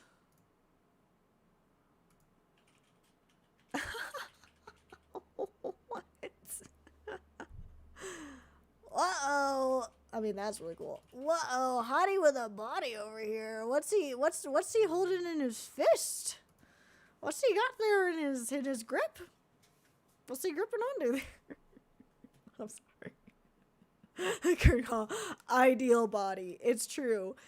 Give me a big green guy with no mouth and a little squishy nose who look mad all the time. He don't got no neck. And he got that grip though. He's gripping it. You must pay GGGGG. What does the G stand for? I love some of these like old cards because it's like they were still figuring out. It's been wild watching Pay Money Wubby open up like those old sets of cards, and they're just like so weirdly worded. And then we're watching this and going, oh, that's this mechanic, and they couldn't figure that out. They couldn't figure out how to call it that. It turns out just a smidge. There we go. Spoopy. Never gonna look for some nature the same way again. Talk about Gorilla Grip 3000. He is a force of nature, truly. What's up? What's under that swamp water? Maybe we'll never know. Maybe we gotta subscribe to his OF first. I would. I'd do it. Tell me how much, force of nature. I'll do it. Yeah, what you got for me? We preface this that this is gonna be like an ultra scuffed mana base, right? Yes, we agreed it was the scuffage was going to be real. This is gonna be an ultra scuffed mana base. Okay. Gwentastic says Aether has a new card that is 5 mana, 8/8 with trample and cycling that puts Force of Nature to shame. Hey, Joseph was just talking about Aether Drift. This is... Let's just take a look at the card gallery. Gwentastic, do you know the title of it?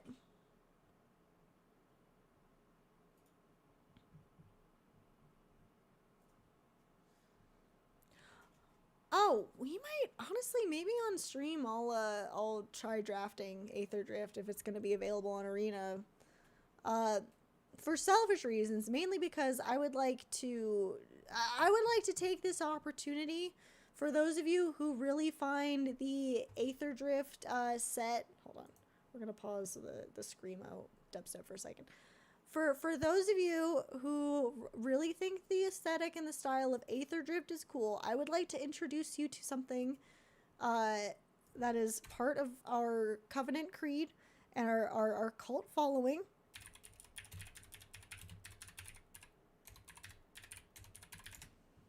You see, in the lore of the Galactic Arcana, the center of the universe is actually the movie Speed Racer by the Wachowskis. Let's just watch this trailer really fast while we're hanging out, because Trash is coming.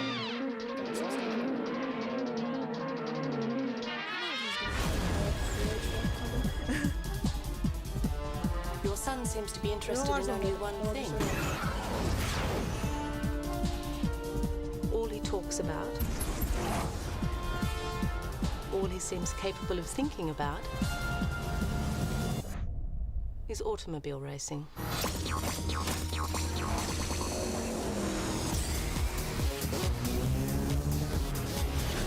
Racing's everything. For my family, it isn't just a sport. It's way more important than that. It's like a religion.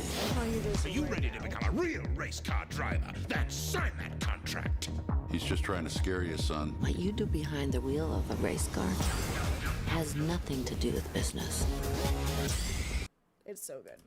Okay, so I won't show you the whole thing because I don't want Twitch or YouTube to get really mad at me. We'll see how that goes. But if you think Aether Drift is really cool, watch Speed Racer. Watch the Wachowskis' Speed Racer. Again, the movie is actually the center of the universe. I cannot explain to you why or how. Hopefully, if you see it, you'll understand. Here is it, Egazar. But literally, that wacky races, and then most recently Akira, like all three of those, I was like, this is this. That's too cool. I like that. No. Oh, I might just have to. Let's just search in the thingy. Moxfield. Agon. Sar. Rex. Yeah. Oh my lord! They put a dinosaur on them tracks. When you cycle this card, when you cycle this card, put 2 +1/+1 counters up to 1 target creature or vehicle. It gains trample and indestructible until end of turn. Dang, okay. And he is a big boy. He's a very big boy. Okay.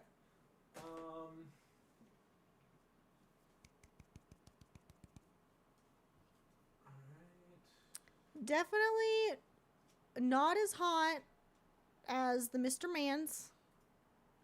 I don't think the dinosaur can get it, folks. If I can steal from Malthound's usual shtick, I don't think the dinosaur can get it. But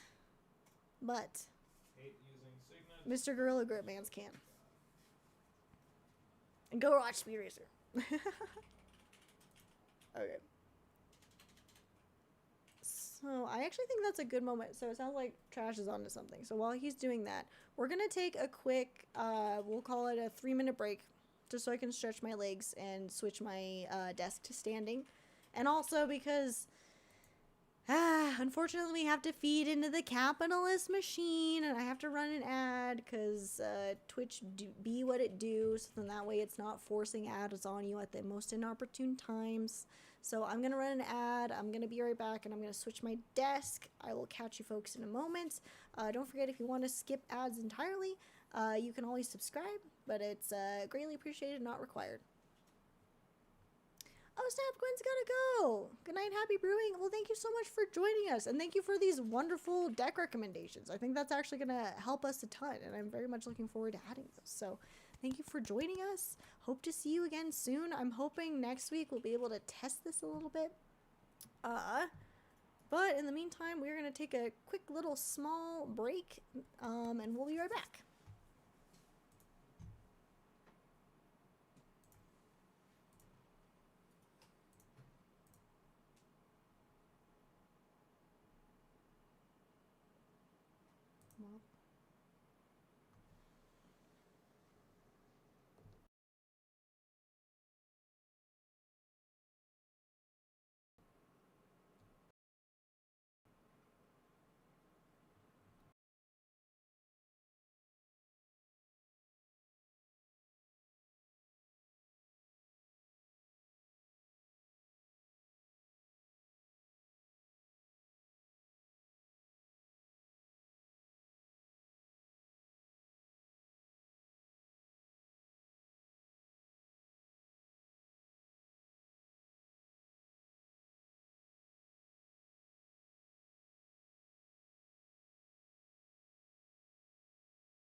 All right, we are back. Thank you for your patience. I am now standing. Oh, let me fix this too, so I'm not going to cut off.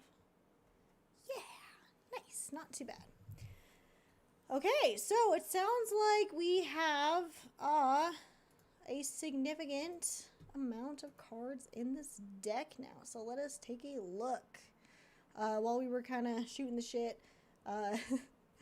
he's just so good at this. Trash was able to really get the rest of the deck mostly built, got our mana base kind of going, and even pointed out that the curb looks really solid. So we got... Well, it looks solid considering we have a scuffed mana base. Yeah. So like, that's what I was saying about the curve. I was saying, like, yes. Even though we have a scuffed mana base, we have a super low curve. And still, it's pretty solid. And Moxfield had this feature, which I was just made aware of. Again, I was mostly just using this for, like, cataloging decks and things like that and playtesting. I don't realize, like, how in-depth it goes. I really like it a lot. And Joseph, I hope you really enjoy using it for Spelltable, because it really is helpful. Although randos might get, apparently according to a lot of people commenting, randos might get really, really mad if you are using it. So your mileage may vary on that. I would just be mindful. But I'd use it for just quick changes to decks, and I don't want to rip it apart, and I'm playing with my friends. Or I'm streaming, so do what you will with that information. I still think it's a really solid way to play, and it just kind of makes it a lot easier. But who am I to say? I am not a bunch of the commenters who left me a lot of good feedback on those videos. I think 3 board wipes is good. 3 board wipes is a lot of board wipes. It's a lot of board wipes. I think it's a reasonable number of board wipes. It's reasonable. I think. I'm debating whether or not we need to put in a 4th, but I think we're good. Yeah. So my biggest concern right now is probably targeted removal. Curtain Call says never too many board wipes, so I think we're good.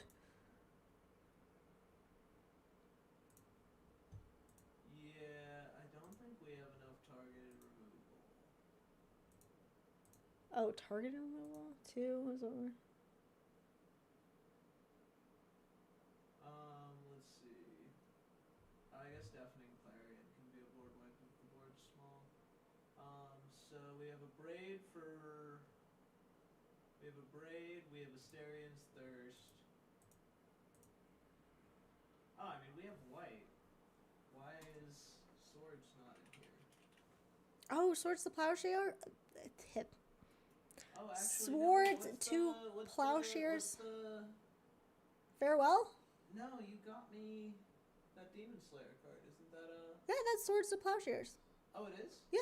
Alright, well, let's put that one in then. I had to stop myself. I was like, oh, let me show you the art on that. But I cannot show Shiba Inc.'s website on Twitch because... Cool. So you'll just have to trust me. Let's see. We've got Get Lost, a Braid, Boros Charm, Astarion's Thirst. Yeah, we have a decent amount of targeted removal. Oh, wait, I'm sorry. Be kind of jank, Farewell is a board wipe. I'm an idiot. We're throwing it in the... Swords to we're Plowshares. building it out of cards that we already have. It might be a little bit heavy on, like, protection pieces, but I don't know. I think this will play well. What do you think? Should I fishbowl it real fast? Or, sorry, goldfish it. Why do I always want to call it fishbowl? Oh, you know what? It's because we're a bunch of souls living in a fishbowl. Okay. Kerngall says, blood on the snow and run black snowlands. Oh. Hold on. Uff.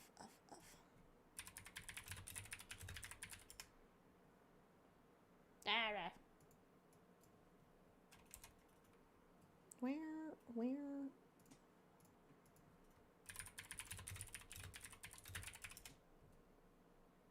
Oh, There it is. Why is it not showing up on Moxfield? Weird. If I do, let's just freaking click it. What? maybe this isn't gonna be a slow deck. Come here. Actually, here, can you put my Discord stream on stream? the double stream. Perhaps. Let me stream to this call. Share screen. Just trying to pull this shit up. Okay, there we go. Fall in the snow. Choose one. Destroy all creatures. Destroy all planeswalkers. Then return a creature or planeswalker card with converted mana cost X or less from your graveyard to the battlefield, where X is the amount of snow spent to cast the spell. Snow is mana from a snow source. Took me a second. That art's wild too. That's pretty crazy. That's pretty cool, honestly. I'm sorry. What are you streaming, or can I just look it up?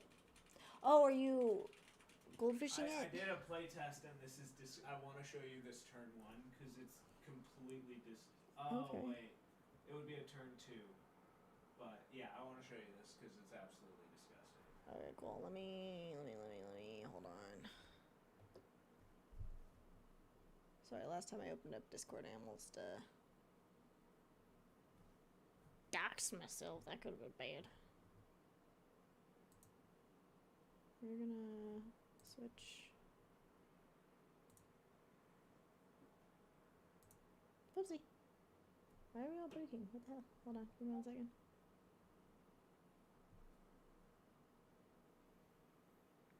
Huh? Oh, whoops. Sorry. I could not find the name of the source. There we go.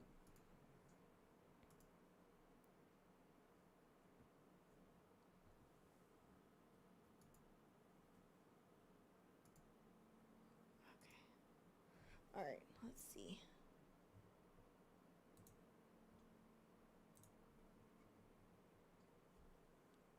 There we go.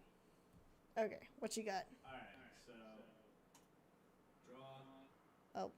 Turn 1, concealed courtyard. How do I mute you? Tap it, play Master of the Dark Rites. I don't know how to mute you.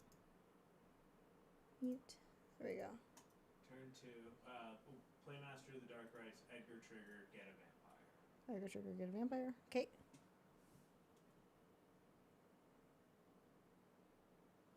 Yeah, so turn 2, land for turn. Land for turn. Tap, sack this for 3 black. Okay. And then use one of them on an indulgent aristocrat. Get a vampire. Use one of them and one for a Voldaren Bloodcaster. And then use the last one and one more for Gran. End up turn 2 with 3 vampire tokens, 4 creatures on the field. A sack outlet that gives you mana, a sack outlet that buffs your board, and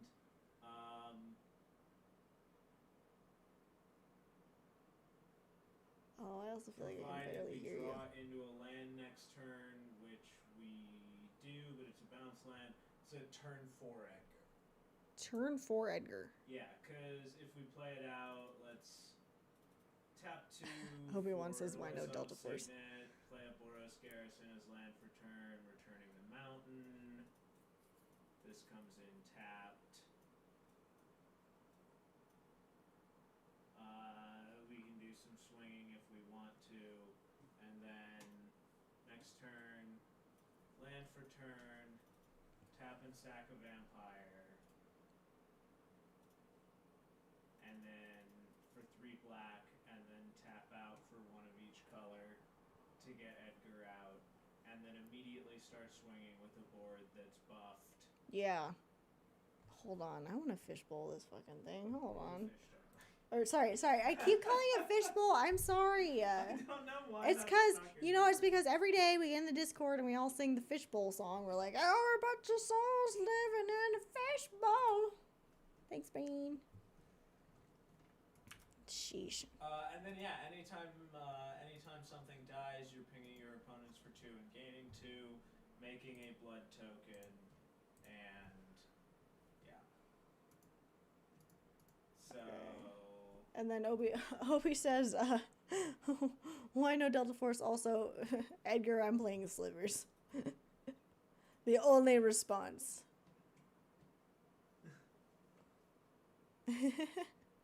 And, or sorry, this is also Lyoko. Are you gonna build a deck off that new Aether Drift commander? I don't know. We just figured out our Innistrad commander decks. Like, I gotta give me a second on Aether Drift. Okay. There we go. Alright, let's crack this open. Take a look inside. Playtest. We're gonna change the sleeves to...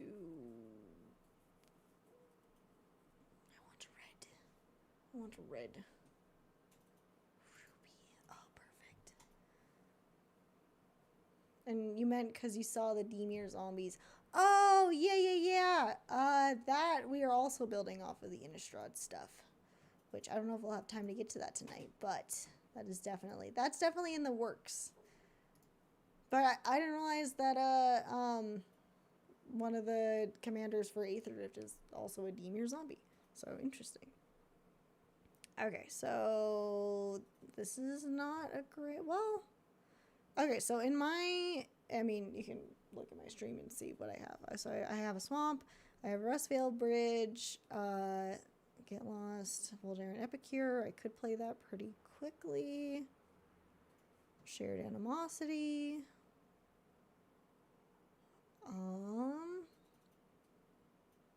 I could get Veto out pretty quickly. I don't know. Would you call this a mulligan or would you call this a play it out and see?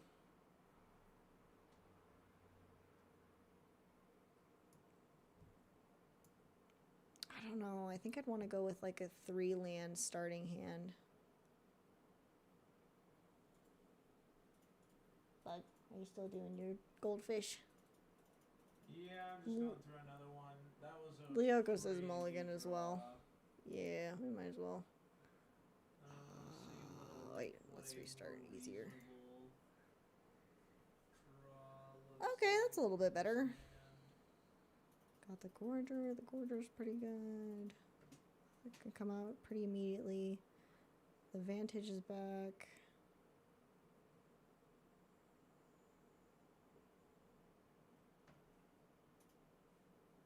Ooh, you get out the landscape and sacrifice it immediately for a mountain.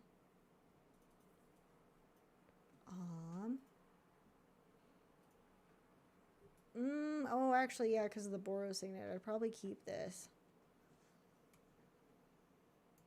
Yeah.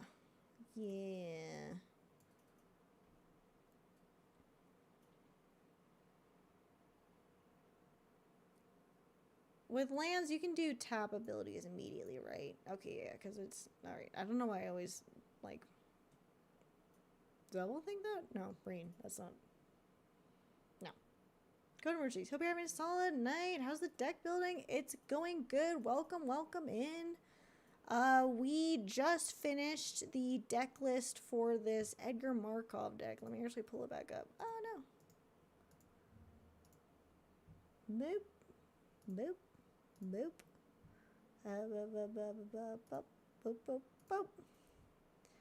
This is the Edgar Markov, but probably jank deck. We are goldfishing it at the moment.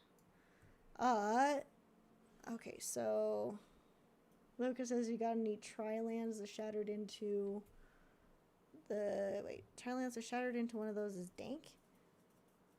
Or, oh, is that the name of it? Shattered into one?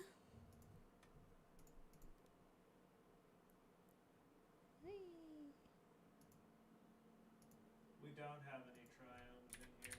We do not have any tri-lands. Shard. It looked like I typed sharded. Wow. Shattered into... What does that mean? They're lands that have 3 land types on them. Well, yeah. Oh, a tri-land has 3 land types. I thought it would have 3 dicks. I don't know. Fetchable. And No, you play the Shattered Landscape, tap and sack for a tri or dual land of the type. Oh, I see. It doesn't work, Lyoko. It specifies basic. Apparently it qualifies as basic, so it would not work. The shattered lands specify that you're finding a basic. Yeah, you're finding a basic. Oh, okay, I see. Sorry. Let me drink more caffeine and see if that helps. Okay. Alright, you know, I think it's because I think I'm getting stage fright. I'm getting Magic the Gathering stage fright. It says basic, I see. Okay, so what I would probably do, quite honestly, turn 1. I would play Shattered Landscape. I'd tap and sack it to get out a mountain. Right? So we'll go library. Oh, look at that mountain was like right there. No, where'd it go? Mountain. Bep. Goes in trouble. Shattered Landscape. Bye-bye. Okay, that's my turn 1. Wait, is it? Yep, battlefield tapped. Cool. Alright, turn 1. Done. Turn 2. We pulled Sir Conrad. I would probably get out the swamp next because of Inspiring Vantage. I would probably want to... I'm trying to decide if I want to get out the Boros Signet first. Because I can kind of get out the Gorger anytime now.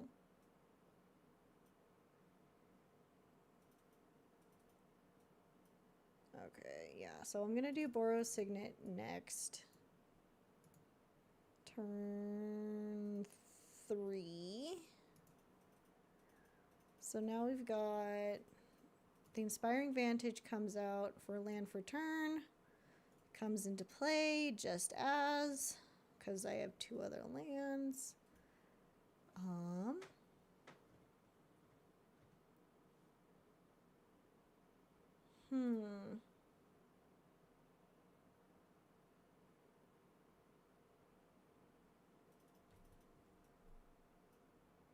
Okay, so then I'm going to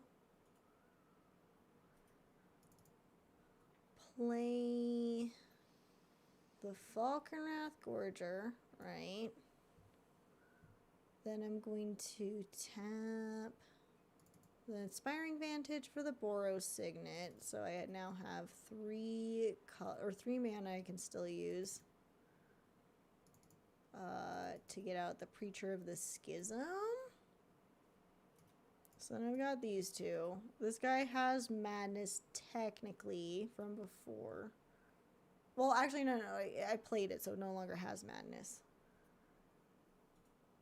I'm actually not familiar with this ability. So each vampire character has Madness cost is equal to its mana cost. If you discard a card with Madness, discard it in exile. When you do, cast it for its Madness cost or put it into your graveyard.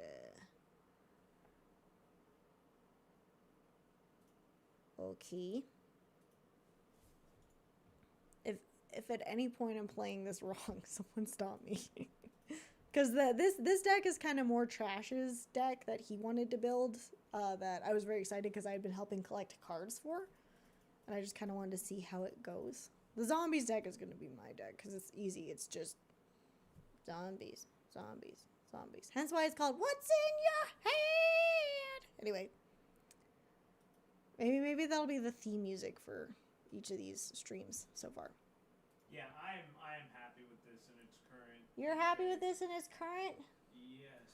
And okay. Let's do so both these guys are summoning sick now. So we're gonna do turn 4. Okay.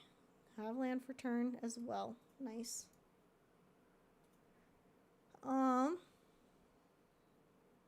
Edgar is 6, right? 1, 2, 3, 4, 5, 6. Oh, except I would need... Oh, the ones that you have to tap 1 to get to always trip me out because I can't do math. So that would be 2.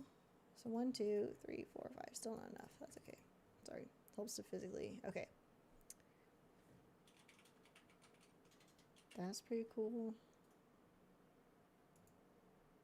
Can't quite do that yet. Attacks the player with most life or most life created one triggered. Okay. Yeah. So a lot of these are going to kind of depend on what's happening board state wise. So I think the problem I'm running into is I'm having trouble kind of seeing it in context, or I guess without context of a play state. Like, what are my opponents doing and that kind of thing. This is why I'm not a big fan of goldfishing, just because it's like, it's kind of hard. But then, I guess... I don't know, Trash, what do you think? Okay, so I got what I got. I got the Preacher of the Schism, I got the Falkenrath Gorger. You would have 2 vampire tokens as well. Is it just because... Edgar's ability is it's eminence, because it... Yes. He's on the field or not. Okay, that was one of the things I was missing. That's what makes That's, him yeah, insane. that one makes him ridiculous. Okay. So, at this point... So I have 2 vampires. Yeah. Madness. Preacher, look at Preacher of the Schism. Preacher of the Schism. Tax player in most life to tie for most life. There's 2 plays here. Oh no, because Mana Geyser only gives you red. So you're not going to be able to use Mana Geyser to get enough mana to cast Edgar. Yeah. So, at this point, honestly, I would probably, like, swing one of my vampire tokens to get the Preacher of the Schism trigger. Here, we're just gonna add another. Oh no, he has to attack. So yeah, I'd probably swing with I'd swing with Preacher of the Schism to get the trigger. Because when he attacks, the player with the most life are tied to the most life. You get a card, and if someone else has the most life, you get another free vampire. So assuming that you are tied for the most life because it's still early game, you'd get a card and lose a life. So I'd get a card, lose a life, boop.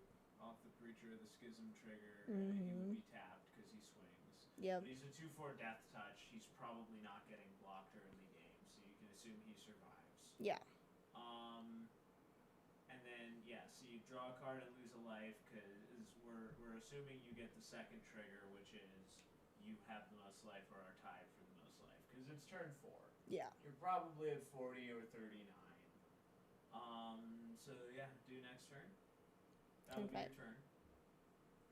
Did you do land for turn yet? Yeah, I did land for turn last turn, so I'm on turn 5 now, so I need to do land for turn again. Echoing Deeps. Which don't have anything in the graveyard. Copy. Temple of well, I guess no. Mana is more or less fixed for Edgar, so I would copy Fountain Port.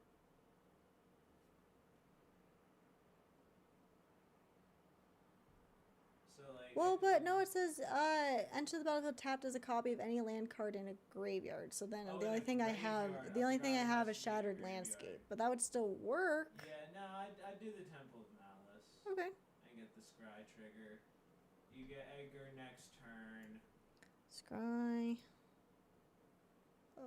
Actually, the easiest way to find a Scry is just it's an Evolving Wilds. I think I should keep it. Yeah. So this is where the jank is shining through. This is kind of a slow start. You're not drawing.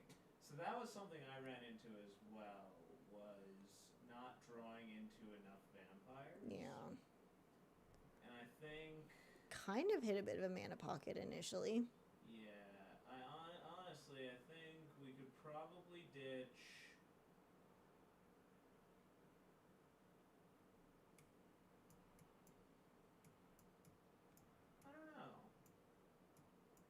A lot of protection spells.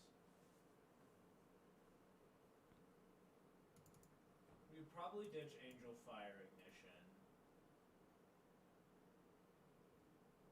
Probably ditch. This turn I can get out Edgar though, right? Yeah. No? Yeah? No? Because I should always start with the basic actually. 1, 2, 3, 4, 5. Nope.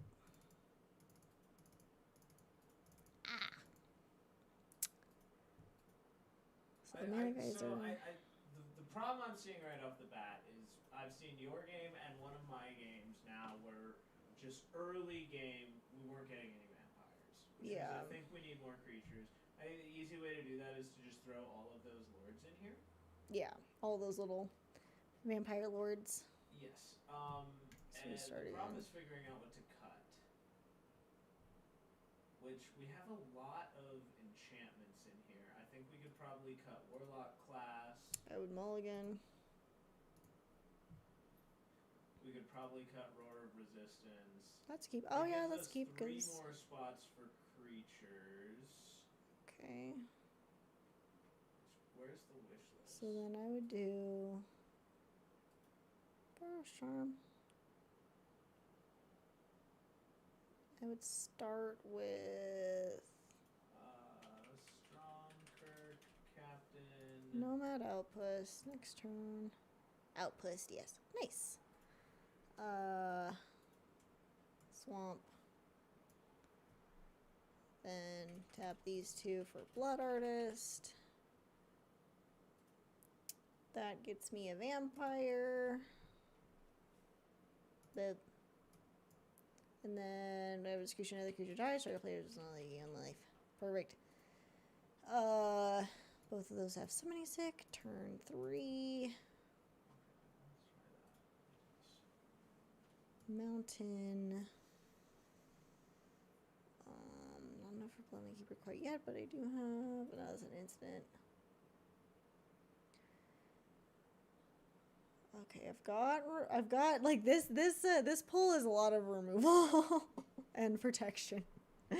Yeah. Okay. It's not really helpful what I'm trying to. Well, I guess I'll swing with the Blood Artist. Next turn. Land for turn. Still kind of a silver, but I do have enough for the Bloodline Keeper now. We'll say tap that for black. Whoop, Bloodline Keeper. Another vampire comes out, which means I get another vampire token. Vampire. And I'm gonna straddle these so then I can tell who's summoning what vampire. If that makes any sense. And I can tap him, and I can transform him. Okay. Can only ability that's set for more vampires, which I'm about there. Alright. I would probably swing with these 2 again. Next turn. Oh, there's the Great Train Heist. Nice. That's going to be good for late game. Still not a whole lot. I'm so close. Okay, alright. Except the Bloodline Keeper is up now. Don't have enough vampires. Oh, except I can tap him to put a 2/2 vampire onto the field. Which, because it triggers off of tokens too, right? Edgar's Eminence? No, it's when you cast a vampire spell. Cast a vampire spell. Okay. That's still good to know.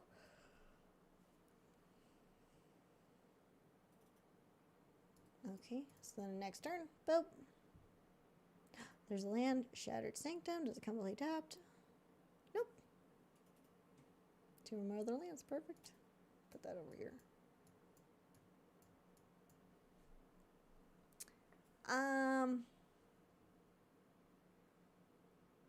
Yeah, it's kind of hard when it's like there's no opponents. And this is a lot of removal in this. Okay, we did get land for turn this turn. And okay, we're good. Okay, so that's 1, 2, 3, 4, 5, 6. Burp. Oops. Hold on. I think it's T. There we go. So then that's Edgar's out on the field now. Just gonna put him over here for simplicity's sake. That means, does that mean if he enters too? No, it's other vampires. It's other vampires. That's okay. But he does have haste. That's cool. And I can also transform Bloodline Keeper next turn.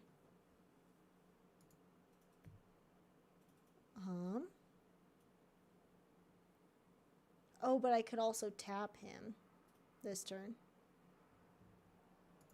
So say let's theoretically say I don't have anything I need, like, to go, any flyer blockers that I need or something like that. Okay, hold on. Let me actually talk about my thought process. Okay, so my thought process is I would tap for another vampire if none of my opponents had anything flying themselves, or just to get a vampire. Especially because I'm going to be swinging at the very least with Edgar. I'm guessing I would probably swing out with a couple of things, leave a couple tokens as blockers, swing my other vampire from last turn. Maybe one of my tokens too, who knows. But then, because Edgar is swinging out, I get a +1/+1 counter on each vampire I control. So instead of putting them on each individual vampire, I'm just going to do a infinite token, and we're gonna call this, we're gonna doodle on this. We're gonna do some token art today, so we're gonna do a little we're not gonna do any art, we're gonna call this just +1/+1 there.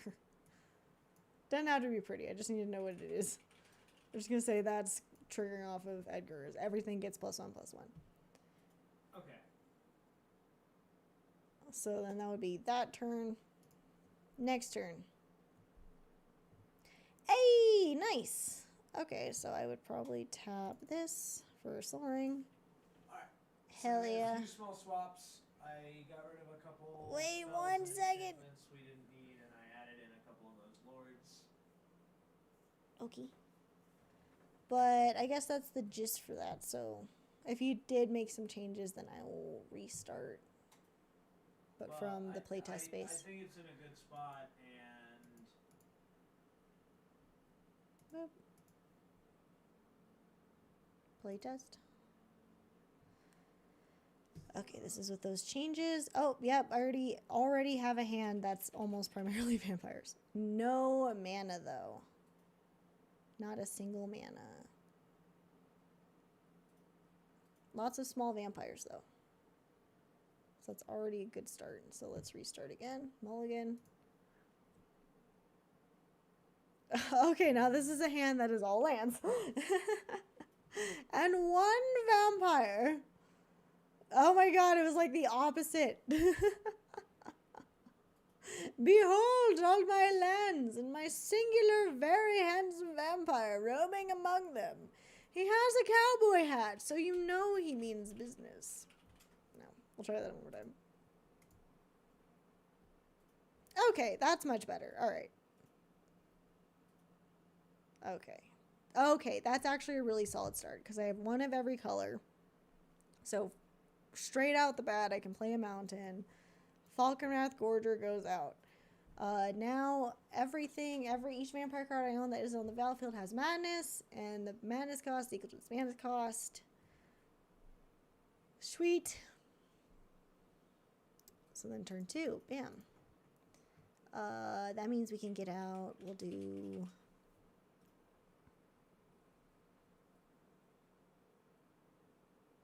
Oh, shoot. That's pretty cool. Maybe I'll get her out just because she's a small... Oh, although Orzhov Signet might be... Yeah, let's do Orzhov Signet next, but I will get a Plains out. We'll get out Orzhov Signet just for the mana ability. I'd probably maybe swing with that guy. Sure. Turn 3. Land for turn. Wait, hold on. Let's untap, upkeep, draw. Land for turn. We got black market connections in that one. Trying to decide. We got Sanguine Evangelist. Oh, wait, I forgot.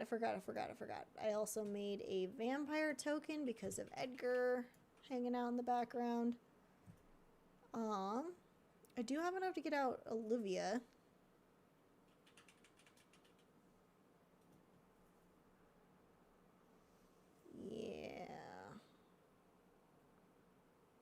Yeah, I think that might be a good idea, because I'm not going to need her until I have more permanents. Even though that's a solid small drop.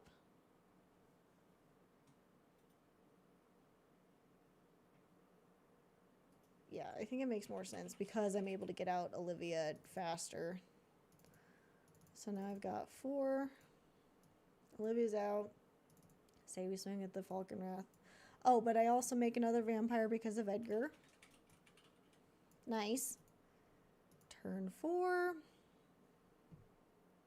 Grave Pact. Oh, shit.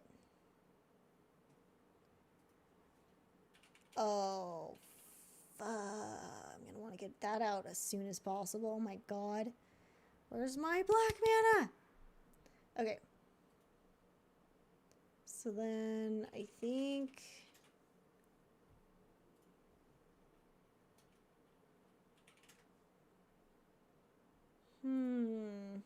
Probably save that. But I think I will get out the Evangelist.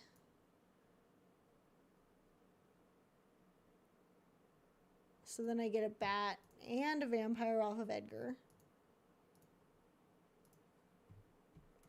Neat. Damn, even just as is, this board state's already pretty ridiculous. And Edgar isn't even, like, here yet. I can see why you were so excited to make this. Okay. Oh, I guess you know what, actually, hold on. Let's do, might as well, back it up for a second. We'll do this, oh, wait, hold on, brain. Okay, we'll do the swamp. And then we'll tap. Oh, wait, hold on. That might not be enough. No, actually, it should be enough. It should be enough. I think I have to tap the... I guess it doesn't matter. Okay, well, I'm going to tap for everything, right? Because I'm also going to get out the Sky Marcher Assistant.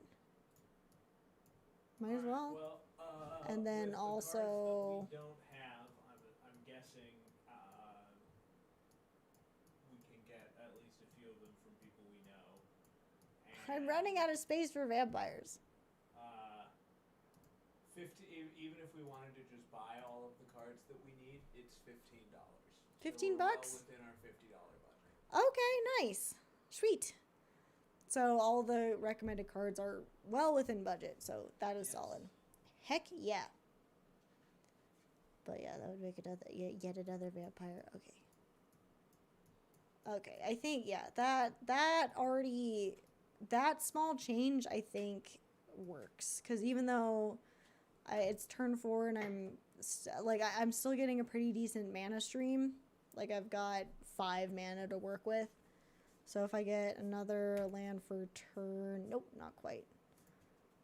Okay. So, unfortunately, it's turn 8 and I have not gotten land. And nothing to get fetch land with. But...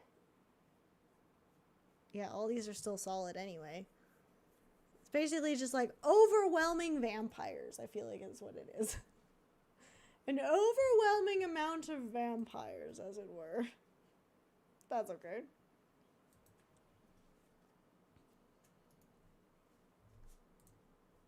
Oh my god, I just realized I also forgot to put my camera back on.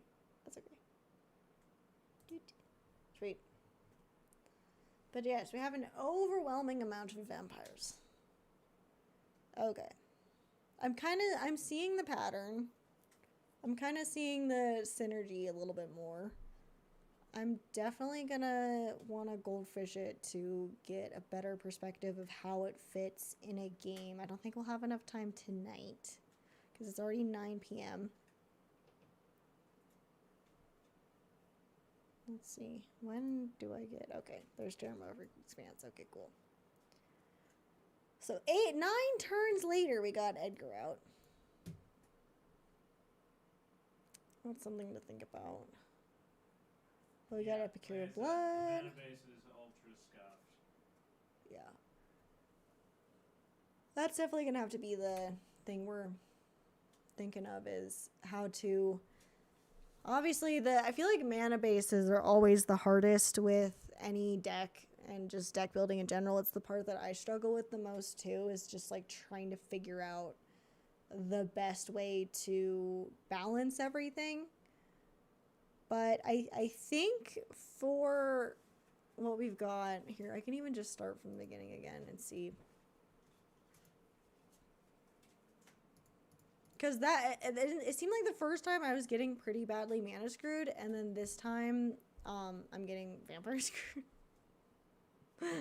Sounds like a bad fanfiction. Okay, yeah, this would definitely be a mulligan. Let's try again. Okay, that's not terrible. 4 lands is better than 1. And I do have stuff I can play pretty immediately. So I would probably go... Let's go Nomad Outpost first. Yeah, okay. So then I would do Nomad Output first. Oops. Turn 2, I would do Foreboding Ruins. I have a swamp. Comes into play. Does not come to play tapped.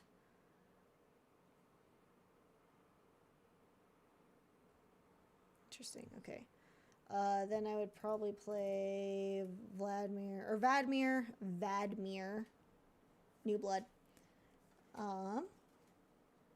Which makes me a vampire because of Edgar's Eminence. They have Summoning Sickness. I won't be able to attack. Turn 3. Ooh, Tarian's Journal.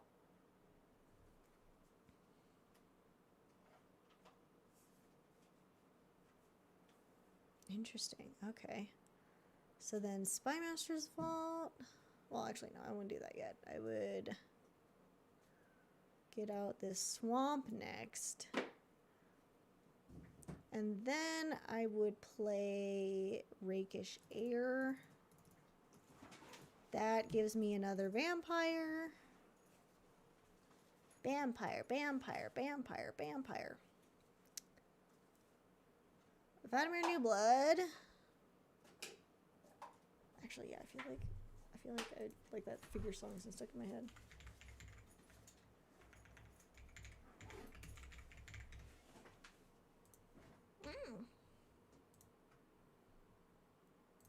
There we go. Yes. This pleases me.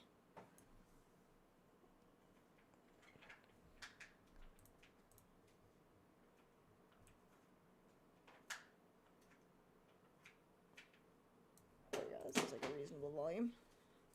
Bug, would you let me know if that sounds okay on stream? What sounds okay? The music. Okay. So then I would swing with Vadmir, which is committing a crime. Puts a +1/+1 counter on him.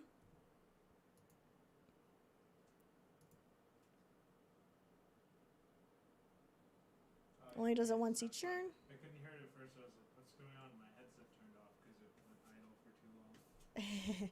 But it's okay? Yes. Perf. Okay.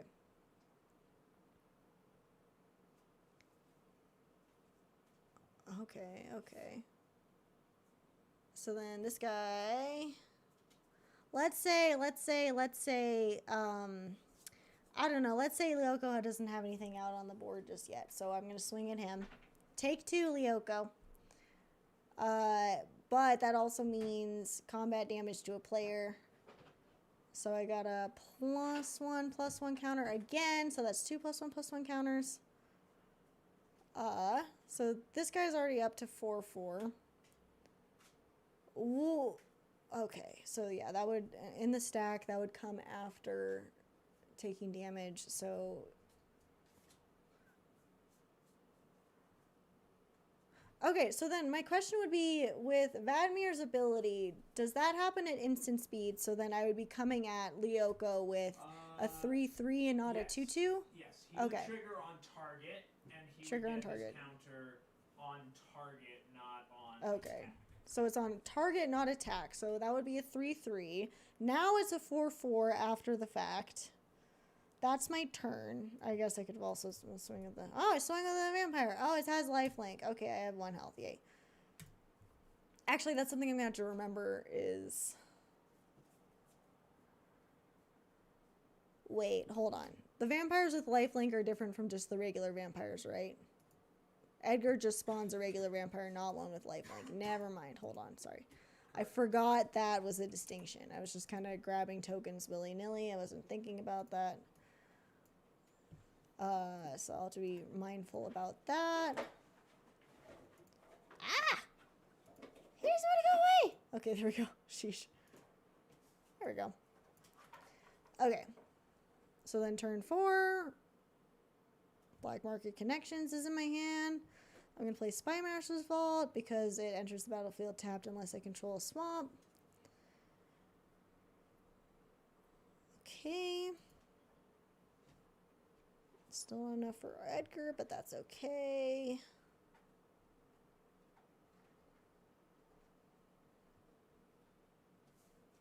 Okay, so let's say I just kind of keep doing that loop. I'm going to hit with Vadmir.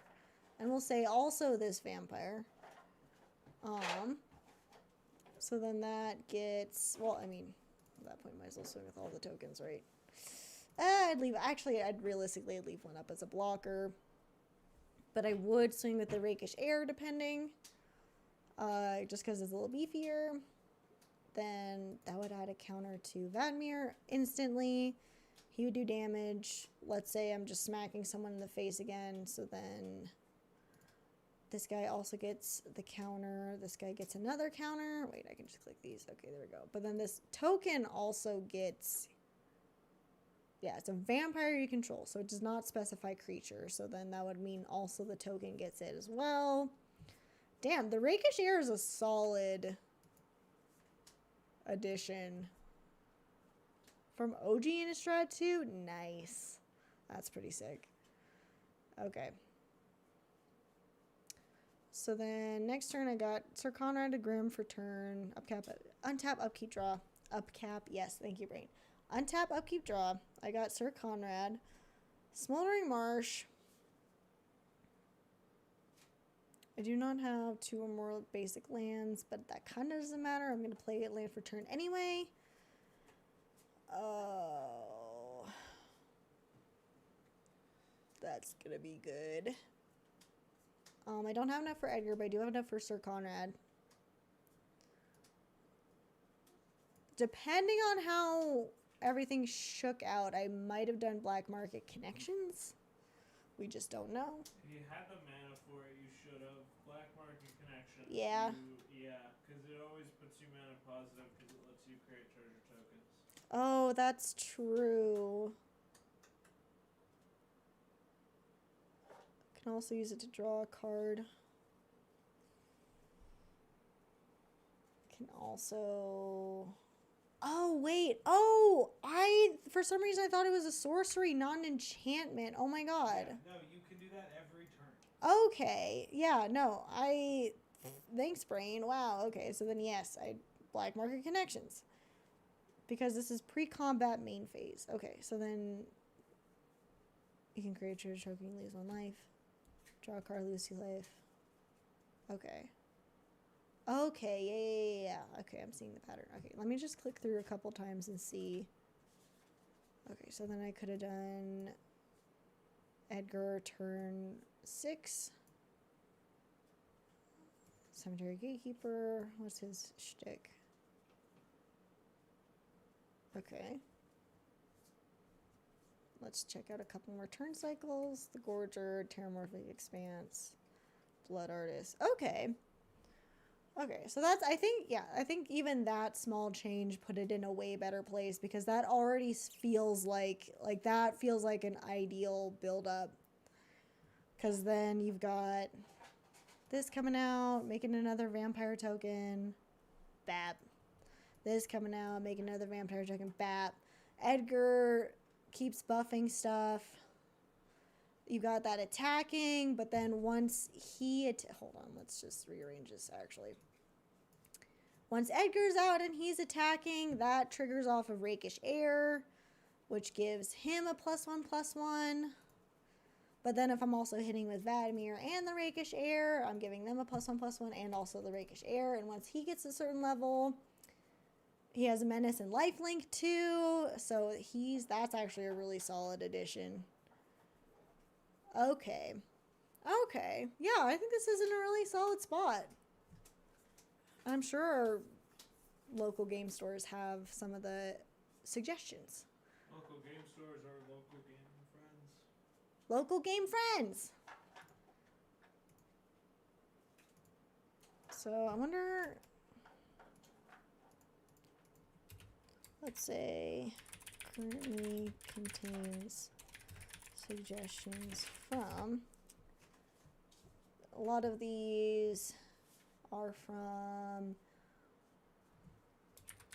Mama Magic Fantastic on Twitch. I'll figure out a better way to keep track.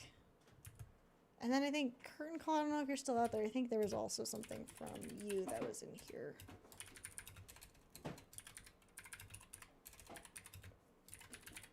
I'll have to find a better way to keep track, but for now. Okay. Yeah, cool. I think this will be a good level of jank. Yeah. Interactable, not insanely strong, but still like a fun, powerful vampires tribal. Absolutely.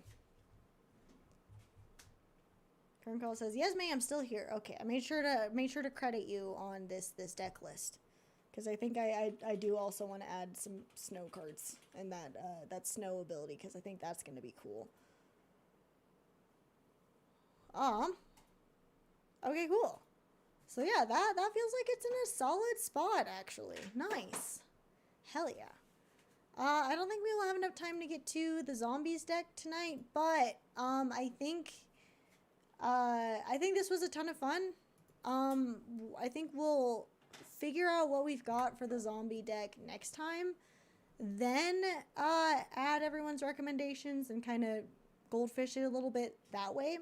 I think that'll be a little bit more engaging, because there was kind of a lull there where I was like, oh, Trash is doing his thing. He like kind of like, you know, if you ever watch the Sherlock show and he has the Mind Palace thing going on where it's got all the stuff floating around him and he's like looking through all the options and like swiping them away. That's like Trash. Well, except all in his head. He's so good at this. Together, yeah. Off stream, we can put kind of throw the mana base and the this we are guaranteed. The guaranteed includes. Yeah. So that those are just kind of there, and then build off of that. The mana base is the part that's like, all right, now I just gotta put my head down and put this together. Yep. It might also be fun to mirror play them, where like we both crack open Spelltable, and we both play the Edgar deck, or we both play the zombies deck. That could be really fun too. Because that I found is also a solid way, because it's kind of when you're playing a mirror deck against someone, it can be kind of fun to see how they would play, versus like how you're kind of going into it, and that could be kind of fun walking through our thought process. But yeah, cool. I think that's in a really good spot. Thank you everyone who contributed to this deck list and gave us some solid recommendations. I think that is about it. Oh, KittehCult says 2-mana removal card blocked, swift uppercut with board wipe, broken clavicle, Panda. Yes, exactly. So 2-mana removal card blocked, swift uppercut with board wipe, broken clavicle, bap bap. That's Panda. Yes, precisely. But that's just how he is with deck building. He's really, really good at the proper deck building. I'm pretty decent at drafting, although who knows if that's true anymore. It's been quite some time since I have drafted. Well, actually, Thunder Junction is the last time we did like a draft, but that was just the two of us, so I don't think it was a draft. But I think if one of our local game stores is running a Innistrad draft, I definitely want to do that, because first of all, that'll be, oh my god, ew, no, we don't want to listen to Dad's Sick. Fuck Dad's Sick. Fuck that guy. That was from forever ago. Ugh. Ugh. Ugh. Anyway. But yeah, I think it'll be fun to, if we draft this, just because it'll be a blast from the past. And also I am looking forward to seeing what's up with the Aether Drift. I think I'm gonna, if Arena's got it going, I might check out what's happening there, if they've got some drafts for that, because I'm definitely curious to see how the speed mechanic is going to kind of shake out. We'll just kind of have to see. But for this, I think this is in a really solid place. I'm definitely excited to play test this a little bit more, and I'm definitely looking forward to fleshing out this zombies. The world is wide open with it, and it's actually really funny. The professor from Tolarian Community College actually put together some really solid like pretend precons. So remastered Tolarian. Let's take a look. Yes, it's this video. So it's actually really awesome. We were putting together the ideas for this deck, and I just watched this video because I was like, oh, cool. Like, I definitely want to see what he's got going. And literally, the deck that he built was using cards that we were already planning on putting in this zombies deck. And unfortunately, we do not have a Grimgrin. But just the other cards that he was recommending, like all these Gisas. You replay zombies from your Innistrad Remastered can be zombie loved up. Obviously, Gisa Speaking and of both is in there. from Gisa the Hellary We actually have a bunch of and different Ghoul Gisas Color ourselves that we were thinking about you can see my adding. like in the And then I Ana's think one of repeatedly them, pump yeah, your Gravecrawler was pair of one. sacrifice Apparently your it can go Gravecrawler to infinite Grimgrin, with and Rooftop Plunderer and a Storm couple things. reprinted in Rooftop Innistrad Storm is Remastered. something we have, so we have Gravecrawler, we have Rooftop Storm. It was just kind of trippy because I was like, oh my god, Bug, you basically like built this deck. You built basically what he did. And this was 11 hours ago. This was something that like I almost wish that like we had built the original deck list so I could be like, he read our minds, you guys, but maybe you can just take my word for it. Trust me, I'm a streamer on the internet. Why would I lie about anything? It was just really wild that he did that, and I was like, that was what we were doing with this deck. That's crazy. So that's gonna be awesome. I'm looking forward to kind of, making an interesting iteration off of that for this deck. We'll just kind of have to see how it goes. But folks, thank you so much for joining us tonight. I think I'm gonna call it there. Yeah, I really appreciate all the recommendations. I think this is gonna turn out to be really, really cool. I'm excited to actually properly playtest this deck. And it's awesome because these are all going to be cards, at least for now, they're all cards we physically own. Once we get the recommendations added, they will also be cards we physically own. So maybe we'll do some classic Spelltable and actually physically play the deck in its current form, just on paper, instead of doing through Moxfield, which I'm sure a lot of the commenters who saw my... who saw my little video on how to play or how to use Moxfield on Spelltable will be thrilled to see paper magic being used on that platform as its intended purpose. We also might do a series where we test out some of the recommended platforms and see if they're really all that people say that they are. I'm definitely curious because people had some opinions, which I respect. I'm really grateful people actually made a lot of cool recommendations for platforms to play and how to play them. So I'm actually looking forward to trying some of them. In the meantime, thank you all so much for joining us. Look out next week for a continuation, another TikTok and Reel about, and I guess also short. What are we calling that? I don't know. Look for a video about what we found in our Innistrad box. There's already a bit of a spoiler here. It was Edgar Markov was one of them, one of the really good pulls. But until then, I hope you have a wonderful night. Looking forward to seeing you next week, where we're hopefully going to have more of a substantial deck built that we're going to actually properly test instead of just goldfishing. Yeah, thank you so much for joining us. You have a wonderful rest of your evening, and I look forward to seeing you next Wednesday for more Wednesday Night Magic. Have a good one. Bye-bye.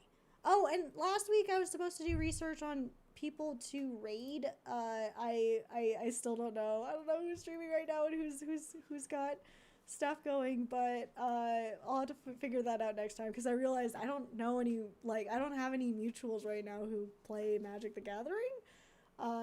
So I do not know. This person seems really chill. This is Katie Karlov. I kind of like that. I kind of like their vibe. Okay. Looks like they're playing Paper Magic 2 on Spelltable. We were just talking about that. Why don't we go drop them a line? Let's get a raid going. All right, yeah, folks. You have a wonderful evening. Thanks so much for joining me, and I will catch you again soon. Bye bye.